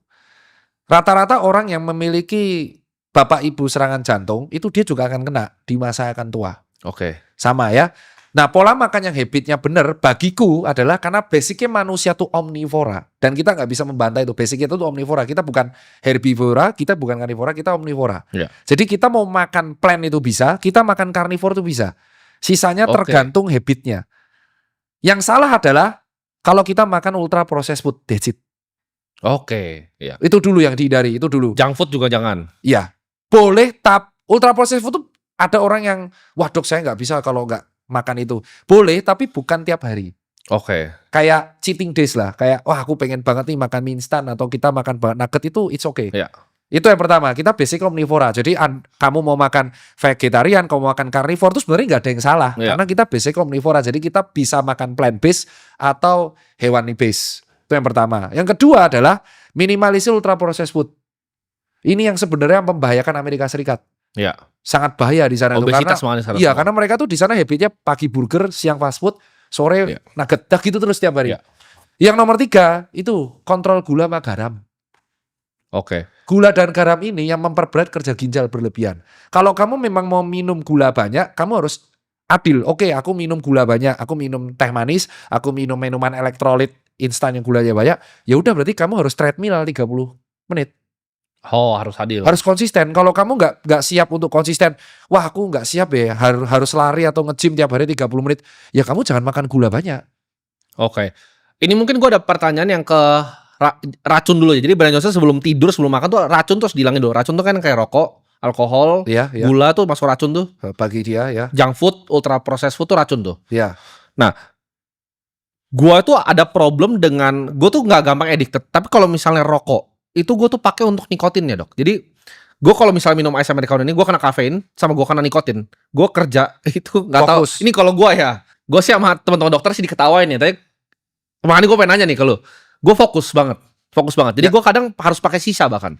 Oh. Jadi gue tuh bahkan suka manggil orang sisa private datang kantor gue sisa di kantor. Oh ya? Iya, biar gue tuh fokus. Jadi gue bisa minum kopi tuh gue banyak banget. Kafein tuh gue mungkin 4 kali sehari. Gue Oke. ekstrim. Kopi gue 4 kali nih, americano, terus gue sisa habis itu baru kerja itu wah. Oke, jawabannya itu memang kombinasi nikotin dan kafein itu memang Ada efeknya kah itu? iya ke saraf simpatis. Itu skripsiku soalnya. Oh. Jadi jawabannya adalah ya nikotin dan kafein itu kombinasi akan meningkatkan sistem kerja saraf simpatis. Nah kita harus tahu saraf simpatis itu sistemnya 2, flight and fight. Flight and fight. Jadi bertarung atau kabur. Kalau zaman purba dulu kalau hewan dia setiap bertarung atau kita kabur. Artinya kita menjadi fokus, adrenalin kita naik. Jadi kalau kamu mengkonsumsi kafein dan nikotin itu kayak eskalasi pangkat 4. Karena kafein sendiri itu stimulan, nikotin itu stimulan. Kau campur dua-duanya, maka kau akan ngerasa fokus dan itu benar. Dan sekali kamu sudah bisa fokus, kamu akan addicted. Karena Iya, gue edit sama fokusnya. Nah, skripsinya kedua adalah ternyata orang yang mengkonsumsi kopi terus-terusan, dia akan toleran saraf simpatisnya. Awal mulanya dengan 3 espresso, aku bisa flag and fight. Iya. Lama-lama nanti 3,5, 4,5 dosis, 5 dosis, 6 dosis. Makanya kamu kalau nggak ada kafein dan nikotin itu sulit. Iya, gue nggak bisa jujur ya, gue nggak ngopi nih nggak bisa kerja. Nggak Itu. bisa kerja. Apalagi kalau ngopi dicampur sama nikotin, itu berat. Oh. Nah, sekarang kita akan bahas yang rokok nih. Ini belum aku bahas di mana-mana. Brian Johnson tuh bilang kalau rokok itu yang pertama dihilangin sebelum tidur dan lain-lain rokok, karena rokok tuh dibilang minus 12 tahun pokoknya. Rokok tuh udah gitu minus 12 tahun. Jadi ini kita akan bahas secara fair karena ini sering banget videoku di-cut. Iya. Aku gak ada kesempatan untuk jelasin panjang. Rata-rata tuh hostnya tanya gini, menurut Anda lebih efektif mana? Tidak merokok tapi jarang olahraga atau olahraga tapi merokok? Ngeselin kan? Oh iya. Nah ini pertanyaan. Kurang pinter soalnya. Ini kalau ngomong sengak banget ya. asu. jadi ada 3 nih. Pertanyaannya adalah, kalau saya mau berhenti rokok, Iya. saya harus gimana? Rokok, vape, atau e-cigarette? Iya. Ini jawabnya agak dangerous ya. Tapi aku minta moga-moga teman-teman bisa mengerti ini semua dokter. Orang pecandu rokok, dia tuh addicted. Dia akan addicted sama efeknya nikotin. Karena nikotinnya itu memang nyandu untuk fokusnya. Jadi dia tuh bisa teng gitu, bisa kayak ya karena nikotin itu kayak kafein. Orang yang sudah addicted sama americano gak akan bisa lepas sama americano. That's it. Ini boleh gue tanya lagi ya di tengah-tengah ini, karena ini menurut gue ada yang gue penasaran banget. Rokok tuh rasanya buat gue bukan cuma nikotin, tapi pernafasannya. Gue dapet tuh di pernafasan. Ini bener atau nggak tahu atau gue doang perasaan. Ini perasaan gue tapi. Gue belum pernah nanya orang, gue belum pernah konfirmasi. Ya karena Gue ngerasa kopi nih panasnya rokok, wah tenang, fokus. karena itu efeknya nikotin, Pak. Efek nikotin tuh memang seperti. Nah, akhirnya kita akan jawabkan. Rokok itu efek nikotinnya akan addicted, oke? Iya. Nah, lucunya karena kita di Asia Tenggara, memang betul ada beberapa orang yang genetiknya tuh tahan asap rokok. Oke. Itu menjawab pertanyaan sebelum ada yang bantah, eyang kakung saya ngerokok hidup-hidup aja. Ya betul, karena di dunia ini kita ada genetik yang memang dia bisa tahan seperti itu. Oh, oke. Nah itu menjawab dulu. Terus kedua, Brian Johnson bilang apakah rokok itu mengurangi 12 tahun? Kita nggak bisa tahu ya, kurang 12 Iya. itu terlalu ekstrim ya. Iya. Tapi kita tuh tidak punya organ di dalam tubuh yang bisa mengolah asap rokok. Jadi benar-benar tergantung apes-apesan. Kalau ternyata organ tubuhmu nggak tahan sama asap rokok, ya akhirnya pembuluh darah jadi keras, jadinya pernafasannya terganggu, dan akhirnya dia menjadi tensinya naik, Dejit. Oke. Clear ya? Tapi kalau ternyata genetiknya tahan, dia beruntung, dia bisa sampai 100 tahun. Oke. Nah itu yang rokok. Nah rokok zaman dulu sama sekarang itu berbeda. Ya sekarang sudah ada rasa-rasanya. Bukan hanya ada nikotin dan tembakau tok, bukan Oh, hanya iya, iya. cengkeh, tapi sekarang ada perasanya, ada, dan itu membuat tambah Macam-macam. dangerous.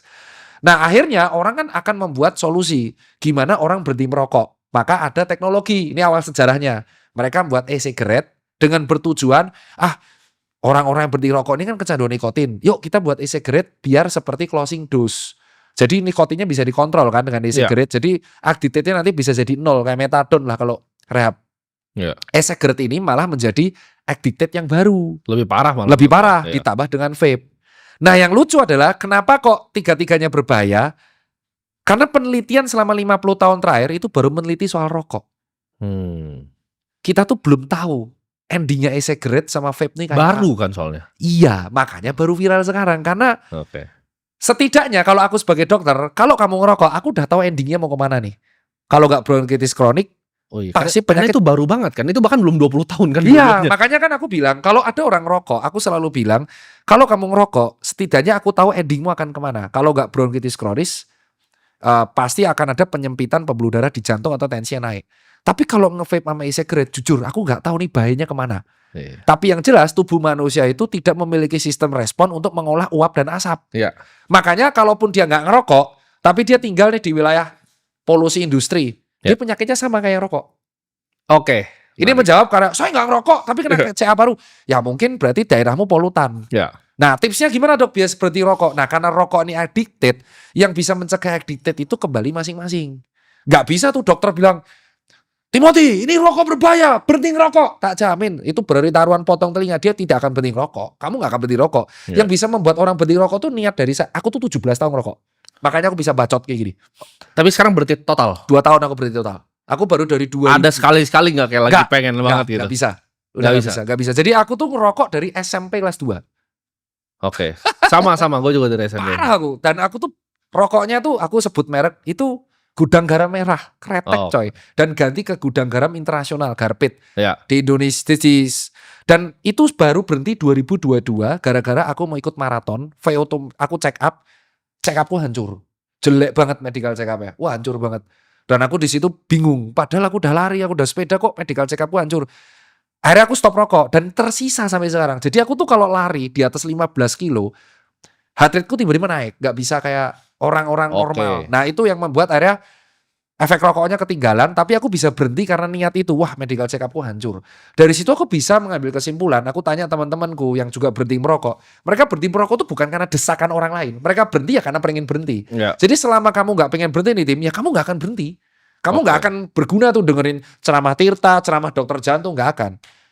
Dan dokter yang merokok itu, Ya. aku bisa ngomong, itu juga ada dan banyak. Oh banyak. Kalau dokter merokok pasti banyak. Banyak. Jadi dokter-dokter jantung yang kesel di medsos itu sebenarnya bisa jadi kesel sama temannya juga. Makanya Iya. dia ngelapesin di medsos. Iya. Jadi maafkan kalau teman-temanku dokter jantung tuh kadang marah-marah soal perokok. Karena mungkin sejawatnya juga ada yang rokok. Ya. Jadi orang berhenti ngerokok tuh karena kesadaran masing-masing. Dan kamu ngerokok masih putih kan? Iya. Ada yang sana masih kretek. Ya Oh. itu. Nah tapi kalau dijawab Tapi itu preferensi kan sebenarnya. preferensi, ada bahaya di mana e-cigarette atau vape? Aku masih jawab, aku nggak tahu sejauh apa bahayanya mereka berdua. Karena kalau yang gue tahu dari e-cigarette ya, teman gue yang misalnya e-cigarette itu mereka lebih banyak dari ngerokok sih. Karena kayak gini, kadang main ke rumah orang nih. Kalau e-cigarette ini sekarang udah dibakar nih mas ini. Iya benar. Oh iya benar ya. Mereka lagi berak dibakar. Benar. Tapi kalau rokok kan harus keluar dulu kan. Iya kan ada yang boleh kan. Kalau misalnya di rumah gue sih yang ngerokok silakan gitu. Iya. Tapi kalau misalnya mereka ke rumah orang lain kan nggak bisa ngerokok kan mereka. Iya betul. Jadi mereka, tapi kalau e-cigarette banyak boleh. Makanya Restoran boleh. aku nggak bisa jawab konspirasi atau apapun. Tapi kalau rokok, dokter tuh tahu bahayanya ke arah mana. Dah 2, kalau nggak bronkitis pasti jantung, karena itu sudah ada datanya banyak. Oke. Dan kita kan, tapi kalau e-cigarette sama vape, aku tuh nggak tahu nih arahnya kemana. Oke. Tapi kalau emang sampai tua ngerokok dan ada itu mungkin karena genetiknya lebih Iya, tahan. itu aku jawab. Karena memang kita harus tahu bahwa Indonesia itu adalah negara yang genetiknya aneh-aneh. Iya. Dan usianya bisa ratusan tahun, ya mungkin kamu punya genetik yang bisa tahan sama asap. Oke. Dan ada orang yang genetiknya lemah juga. Jadi Iya. nggak bisa aku bantah, memang ada genetik unggul yang memang bisa tahan. Oke. Dan kamu maklumi aja kalau teman-temanku sejawat ada yang saklek banget sama perokok, ya mungkin karena itu biasanya cerminan karena di sekitarnya ada yang seperti itu. Oke. Nah ini gue pengen bahas tentang olahraga. Karena kita udah bahas tidur tadi, makan sama olahraga nih. Ya itu kan sayap suci buat Ya. event lari. Nah olahraga ini gue punya problem. Kalau ini pribadi gue ini, makanya gue pengen tanya sama dokter langsung nih. Gue itu kalau olahraga, gue kalau melakukan sesuatu yang repetitif dan boring, gue tuh otak gue nggak kuat. Contohnya seperti lari, Wah, nggak seperti dulu zaman gue basket kan emang harus latihan lari kan, 5 kilo lah di sini kan gue muter.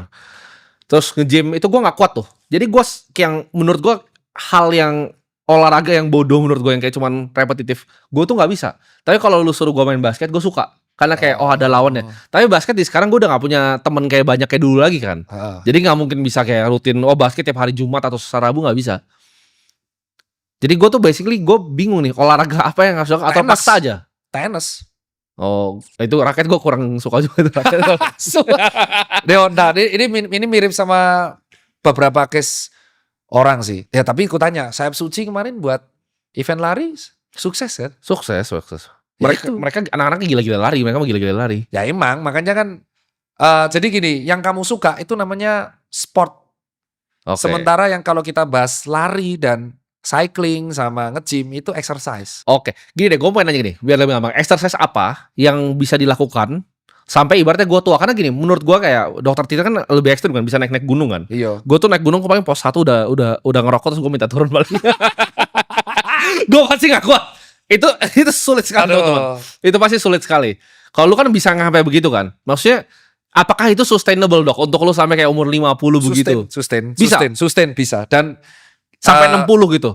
Misal lu mau tetap exercise sampai 60? Iya. Masih tetap naik gunung kah? Masih. Lutut masih kuat kah semua? Masih. Bisa itu? Masih bisa. Karena gini Tim, kamu kan aku memaklumi kamu nggak suka sport. Karena aku akan bicara fakta, di usiamu dulu aku lagi suka cari uang. Iya. Dan aku tuh benci melakukan hal produktif, bener. Jadi aku cuma nge-gym tuh dulu member 2 bulan, 3 bulan dan selesai. Menurutku kenapa kamu lagi bosen? Ya karena kamu belum fasenya untuk merasakan hal itu. Semua yang seumuran lu bilangnya gitu. Lu tunggu aja lu. Ya, tapi susah. Tapi kalau kamu pengen mencoba hal yang asik buat dirimu, aku justru menyarankan hal paling unik. Kamu tuh kurang, menurutku yang cocok sama kamu tuh yoga, bro. Yoga. Jadi gini, ini mungkin menarik. Kamu akan ketawain ya. Gak pilates sekalian. Gak, yoga. Jadi ini aku justru pengen menyarankan ini. Kamu tuh hidupnya penuh dengan, menurutku dengan ambisi, ego dan target. Yang mana itu sangat wajar banget. Dan aku akan melihat videomu itu, wah emang ini cocok buat membangun motivasi anak muda. Cuman kamu tuh butuh 1 sesi di dalam 1 hari itu untuk clean tanpa apapun. Dan yoga itu adalah salah satu olahraga yang kelihatannya orang ringan, tapi itu berat banget. Berat banget. Dan itu gerakannya banyak banget. Dan kamu bisa melakukan itu di mana aja, karena kamu punya privilege uang, kamu tinggal ngundang instruktur, datang ke sini, beres. Dan kamu akan tanya, yoga itu bisa kemana-mana. Nyambung ke calisthenics bisa, nyambung ke gym bisa. Tapi kalau kamu yoga itu kayaknya kamu akan hidup lebih damai. Kalau kamu bisa yoga, yaitu diam diri olahraga seperti itu, kamu akan bisa olahraga apapun. Oh, ya bagus sih. Karena gue kalau cooling down itu di bar situ tuh minum tuh ambil rokok. Karena kamu tuh orang aktif gitu. Aku melihat tuh kayak, ya di zamanku dulu pas aku usia 24 ya aku seaktif itu. Aku aja olahraga baru usia 31, 32. Oh baru 31, 32. 31. Dulu aku lebih parah coy. Oke. Aku tuh pernah jaga IGD 48 jam nonstop. Wah, berat sekali itu. Ya berat, terus bayarannya dikit lagi. Itu alasannya jadi pengusaha ya. Oh, okay. Ya, aku punya privilege sekarang bisa praktek lagi tanpa uang karena. Nah, salah satu orang yang menurut gue badannya sebenarnya ya unfit lah, agak gendut, cuman kuat maksudnya. Jadi Bang Hotman tuh kuat banget. Jadi dia bisa malam tuh party, pagi tuh udah di Bali tuh dia kuat tuh. Gue aja nggak kuat gitu. Pasti gak olahraga dia kan bener. Nah, dia olahraga tapi apa ya? Gue tanya sama dia kan punya dokter di Singapura tuh. Kata dokter di Singapura cuma satu olahraga yang bisa dilakukan sama tua, berenang. Oh, berenang Betul, bagus. salah. Itu Jadi bagus banget. dia tiap pagi berenang, Setuju. katanya lawyer yang di Iya, iya, bawahnya iya. dia itu semua Lupa. ngumpul, Iya. dia bolak-balik sambil nyelesain kasus katanya. Nah, ya aku lupa olahraga itu. Jadi anakku tuh renang dari umur 4 tahun. Oke. Jadi berenang itu salah satu olahraga yang menyenangkan menurutku dan kalorinya terpakai dan semua otot terpakai. Jadi menurutku kalau kamu selain yoga, kamu suka renang, kamu bisa renang tapi 3 kali seminggu. Oke. Renang 3 kali itu kenapa tuh? 3 kalinya? 3 kali itu karena cukup 105 minimal tuh kalau sesuai kamu cek Brian ini Iya. sama jurnalku tuh sama minimal 150 menit. Kamu Oh renang iya. Dia bilang. 50 menit. Jadi kolam yang hotel kalau nggak kolam eksklusif itu bisa 25 meter. Iya. Kamu bolak-balik itu selama 10-20 kali gaya bebas atau apapun atletis kamu. Itu benar. Karena berenang itu melatih semua otot dan kenapa kok lebih aman? Jadi banyak orang kayak contoh low back pain, saraf kejepit, Iya. nyeri lutut itu disuruh berenang karena bebannya ditanggung sama air. Jadi resiko cedera lututnya minimal, resiko cedera tulang belakang minimal, tapi semua otot kepakai. Itu betul, berenang. Berarti kalau lari ada resiko cedera kan? Lutut, Oke. nge-gym low back pain. Iya. Berenang tuh resikonya tenggelam. Gym itu bukannya banyak ya bisa lower back pain karena temen gue ada yang suka Betul, nge-gym kan. low back pain. Dia bisa bilang kalau salah juga gerakan ini bisa sakit. Iya, cervical, shoulder itu semua. Jadi rata-rata di basic tulang belakang Oh, semua. karena gerakannya banyak yang press kan? Iya, betul. Sementara kalau renang itu memang semua otot terpakai dan memang resikonya cuma tenggelam. Oh iya. Kalau nggak bisa renang. Ya, tenggelam. Ya misalkan kram kan, gitu. Oh. Nah, kalau menurutku tuh bener omongannya Bang Hotman tuh bener. Makanya presiden kita kan berenang juga. Oh iya. Iya, jadi kamu nyoba berenang dan itu menurutku kan tidak membosankan ya. Iya, tapi ganti bajunya itu yang ribet banget. Gimana ya? Tapi masalahnya gini. Makanya gue tuh paling sulit olahraga itu. Nggak, aku gantian yang tanya deh. Iya. Aku malah pengen penasaran. Boleh ya tanya? Ya, boleh Dari tadi boleh dong. kayak interogasi terus ya bos. Di level keuangan ini kan kamu berarti udah freedom kan? Udah lama. Udah freedom. Let's say lu udah financial freedom. Terus kegiatan lu ngapain? Gini, gue punya ambisi. Jadi uangnya ini kan banyak yang tanyakan uangnya buat apa kan? Kalau ngomong freedom, kegiatan coy. Jangan tanya uang buat apa. Aku udah nonton podcast lu semua. kegiatannya itu kerja biasanya. Kerja gue bisa gini. Jadi lifestyle gue jam 3 tidur, bangun tuh bisa jam 11, kantor tuh jam 12. Misalnya ada syuting ya, biasanya syuting sama anak, beresin tuh syuting. Kalau nggak ada syuting ya gue kadang meeting di luar. Hah? Kantor paling cuma sebentar sampai jam 4. Habis itu pulang kantor, kadang bisa main di kantor Holy Wings juga. Hah? Bahas proyek. Habis itu bebas sih. Hidup gue sangat happy sih. Saya nggak ngapa-ngapain kan? Iya. Lu juga gak suka traveling kan? Nah iya, gue udah keliling semua. Jadi gue udah Kan selesai. kalau aku lihat olahraga enggak, Iya. ngopi di rumah. Travel tuh gini, travel dulu awal pas gue belum punya terlalu banyak duit seru. Tapi ketika lu punya duit buat kemana pun, pakai apapun di hotel manapun tuh jadi nggak seru lagi. Lu gue lihat lu punya mobil mah, tapi lu juga jarang sangat mori. Jarang, itu nggak pernah tuh gue. Nah, Kan nggak pernah. terus berarti Bawa sendiri, gue bawa sendiri. Bisa sama partner gue, kita berdua doang tuh bawanya. makanya gue bilang cara membunuh waktunya gimana? Cara membunuh waktu 24 jam nggak terlalu lama buat lu? enggak, karena gue banyak banget yang gue pikirin. Oh, ya berarti Karena gue mikirin untuk ke depannya mau ngapain. Karena gini, gue punya ambisi di hidup gue. Ke depannya gue pengen bangun 1.000 sampai lebih dari 1.000 sekolah kan. Jadi gue butuh uang yang sangat besar. Karena uang buat gue ini udah cukup.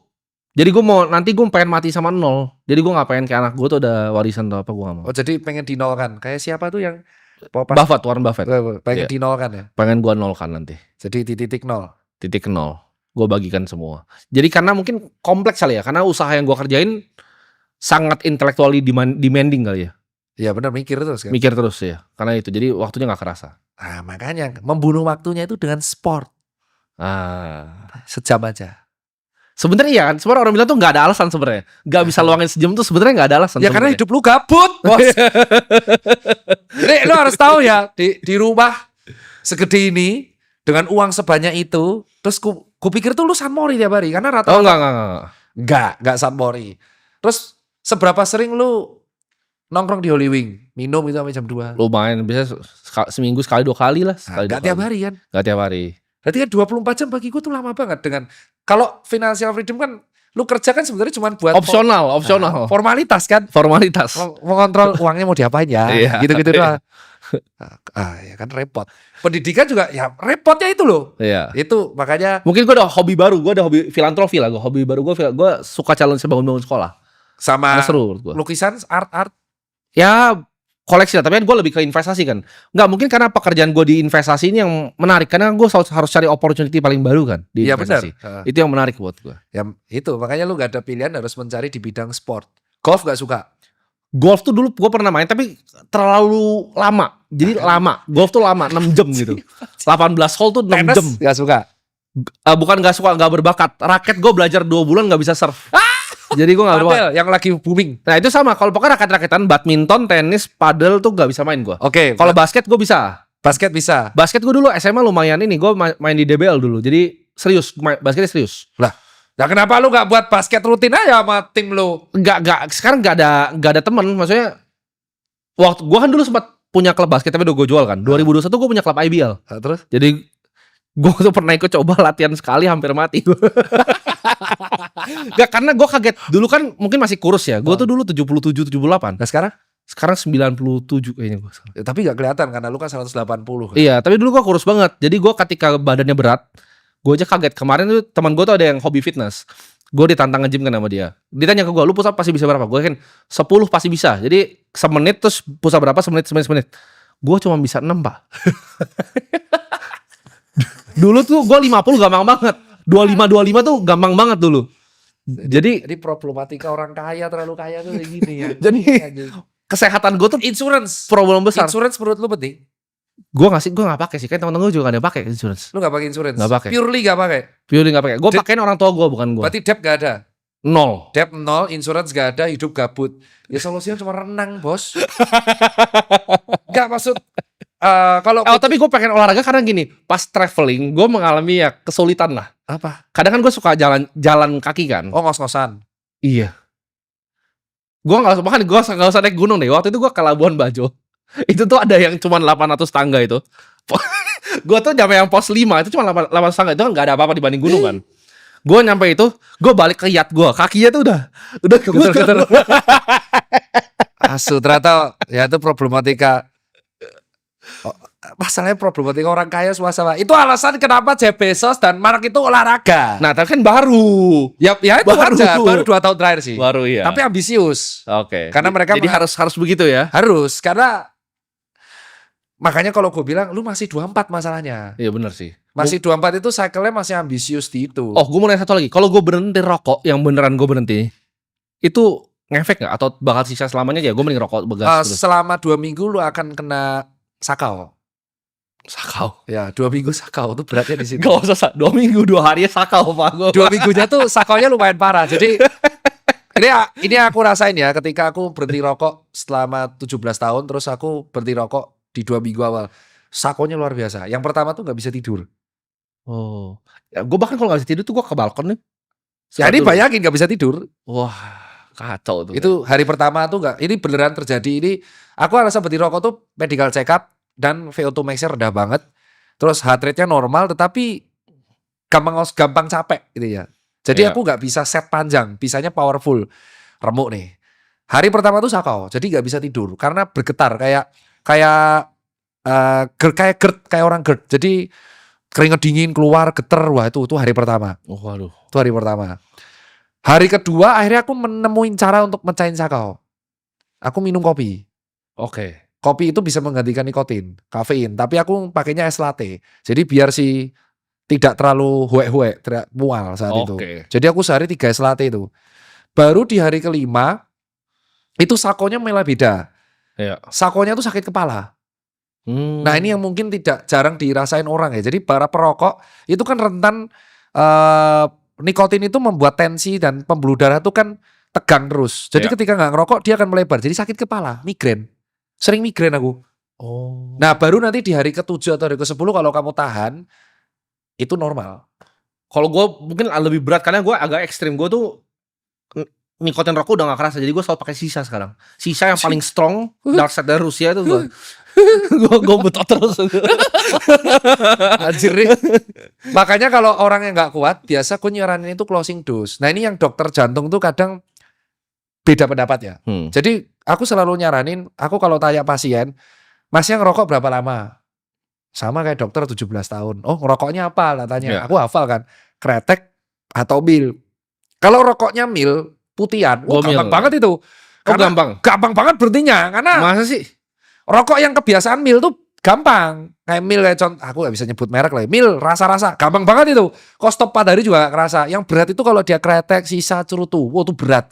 Oh, apa sisa yang bikin gue berat ya? Ya karena nikotinnya padat banget, Bos. Iya, padat banget Padat kali itu. Berat. Langsung mantap itu. Waduh, itu agak berat. Jadi aku biasa nyaranin stop sisanya, turunkan ke rokok yang lain.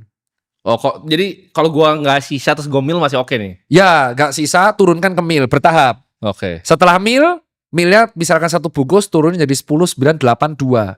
Baru nanti bisa 0. Oke. Itu yang menurutku benar. Nah, tapi kalau dokter jantung kan beda. Stop total.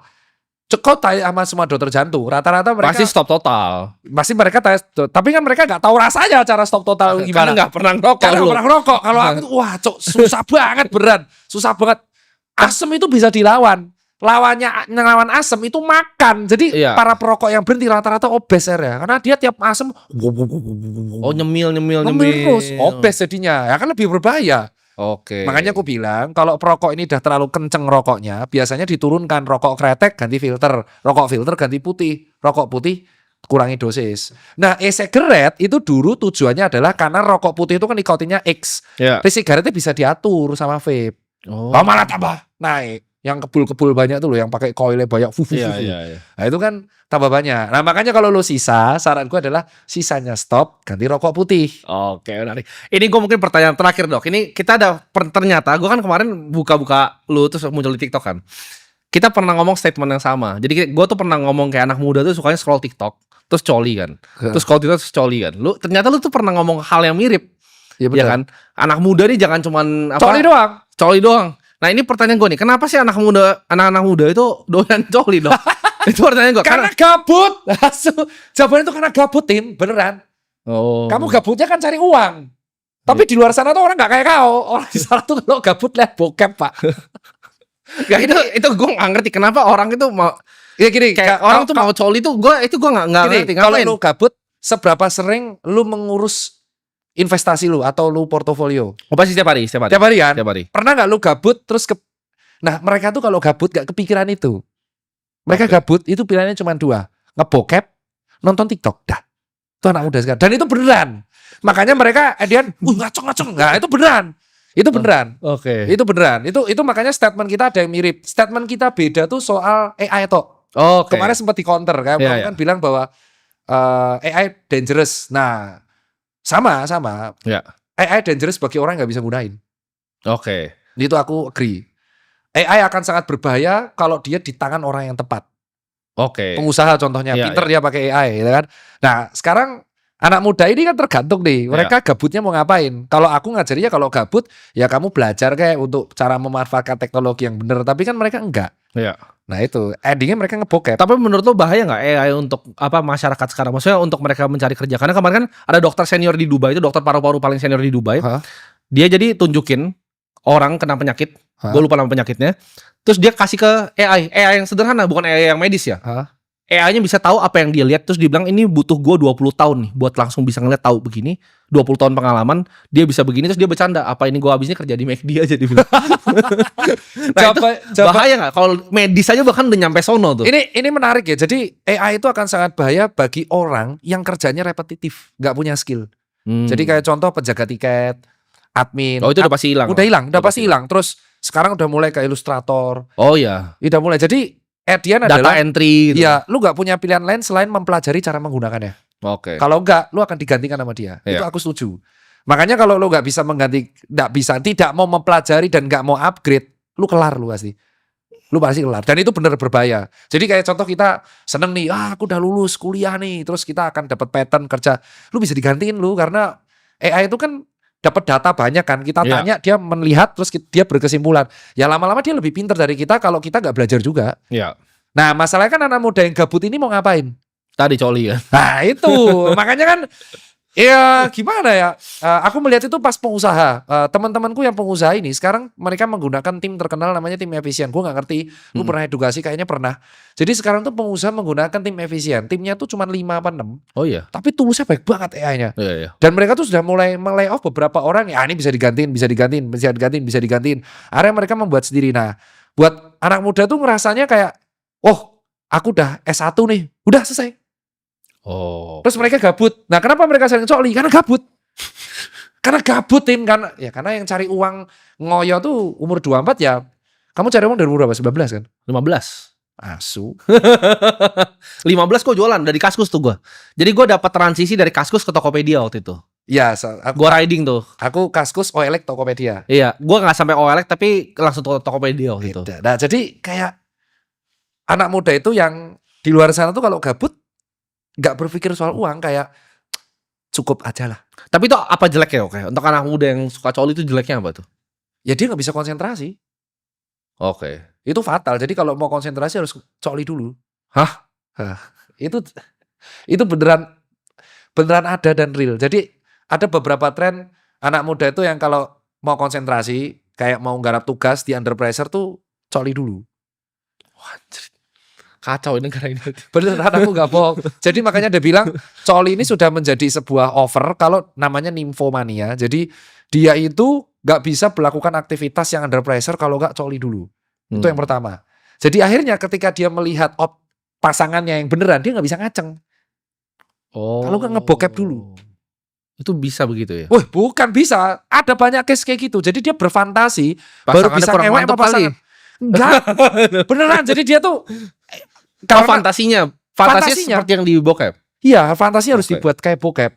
Makanya akhirnya banyak kelainan seksual kan, yang akhirnya dia tidak bisa menahan intrusive thinking. Jadi kayak contoh di pelecehan terjadi. Itu kan karena dia nonton bokep, fantasinya terjamin, terus habis itu di KRL lihat cewek, dia nggak tahan untuk ngerewas pantat orang. Itu terjadi. Orang-orang yang pelecehan ini itu karena mereka tuh Jadi ada ngebokepnya. dampak realnya. Iya, dampak real tuh parah. Intensitas pelecehan seksual tuh meningkat. Oke. Nah itu juga misalnya budaya nonton bokep ini juga sesuatu. Ya gue dulu pernah lah pas masih kecil gitu kan. Tapi kayak setelah kayak SMP aja gue udah nggak pernah tertarik gitu. Karena lu mengisi waktu luang lu dengan cari uang. Nggak, maksudnya kalau misalnya mau cewek pun ya cari cewek yang beneran gitu loh. Jangan cari bokep gitu. Karena mereka tuh gabut, Tim, beneran. Nih lu tanya yang nonton, orang yang coli rata-rata apa? Gabut. Jadi lagi malam-malam nih. Malam-malam nggak bisa tidur. Ih, coli ya. Gitu. Itu beneran. Itu rata-rata seperti itu. Lo kok dokter Tirta tahu? Karena aku pernah menghadapi pasien seperti itu. Hah? Pasien? Dia beneran curhat sehari 6 kali. Cara menghentikannya gimana? Jangan gabut, intinya itu. Jadi rata-rata jawabannya itu kenapa mereka coli? Karena gabut. Ketika gabut mereka tuh gak ngulik medsos, gak ngulik cari uang, gak nge-gym, gak olahraga. Makanya aku selalu edukasi, kalau ngaceng push up, karena biar gak gabut. Karena sekali kamu gabut dan kamu ngaceng, itu pasti endingnya seperti itu. Dan itu tidak hanya terjadi di anak muda. Bapak-bapak pun kayak gitu. Makanya kalau lihat ada bapak-bapak Facebook yang mesum kan. Oh iya. Itu gitu. Iya, terjadi di KRL. Kenapa kok banyak pelecehan di transportasi umum? Karena mereka tuh tidak bisa menahan pikirannya. Mereka fantasinya. Bokep itu akan terkait sama fantasi. Oke, menarik. Kau lihat tuh fantasinya. Kenapa kok orang suka yang tobrut? Ya karena mereka nggak bokepnya tobrut terus, Cok. Sesimpel itu. Mereka sukanya orang yang paling parah nih, ini paling parah. Kalau kita baca di threads, lu pernah tahu nggak ada parah bahwa orang-orang anak muda ABG ini suka cewek yang berputing pink. Wah, kalau gue kurang ngikutin tuh trennya begitu tuh. Ini beneran separah itu. Sampai akhirnya ada obat pembuat pink pentil di e-commerce. Anda bisa Google itu. Pembuat pink pentil. Ada solusi, ada problem. Oh, ada problem, ada solusi. Iya, itu beneran. Aku tuh sampai, jadi ceritanya aku tuh sampai bingung sama demand masyarakat. Ternyata warna pentil itu masuk fantasi seksual ABG, Nyuk. Oh. Kejadian kemarin di threads, di X, ini viral. Ini beneran viral. Aku tuh sampai baca tuh sampai miris. Jadi di X itu ada yang nge-tweet terus direspon sama anonim. Ih gila, pentilnya maghrib banget. Wah, tuh chaos banget itu. Di-delete. Udah melecehkan, pakai nama agama pula kan. Itu hari dihujat masih bocil, Bro. Oh. Jadi mereka menganggap akhirnya jawab pentil itu kan puting itu kan warna hitam coklat genetik. Ya enggak. Itu gimana ya rasanya puting warna hitam? Pasti rasanya asam gak enak. Tolol gitu. Itu asumsi sampai seperti itu, Nyok. Itu bahaya bokep tuh. Okay. Jadi mereka berasumsi bahwa semua cewek itu harus seperti bintang bokepnya. Bahwa pentelnya harus pink, kulitnya harus putih, rambutnya panjang, tobrut. Unik juga ya manusia. Bukan unik coy, itu beneran deh, beneran. Makanya aku bilang, Kak, itu beneran ada. Jadi sekarang tuh istilahnya, gue gak tahu ya istilah. Jadi kalau orang kulit hitam, skin kulitnya maghrib banget ya. Itu artinya kulitnya gelap sekali. Oh, ada diksi-diksi barunya. Ada diksinya. Terus jasa pembuat pink pentil.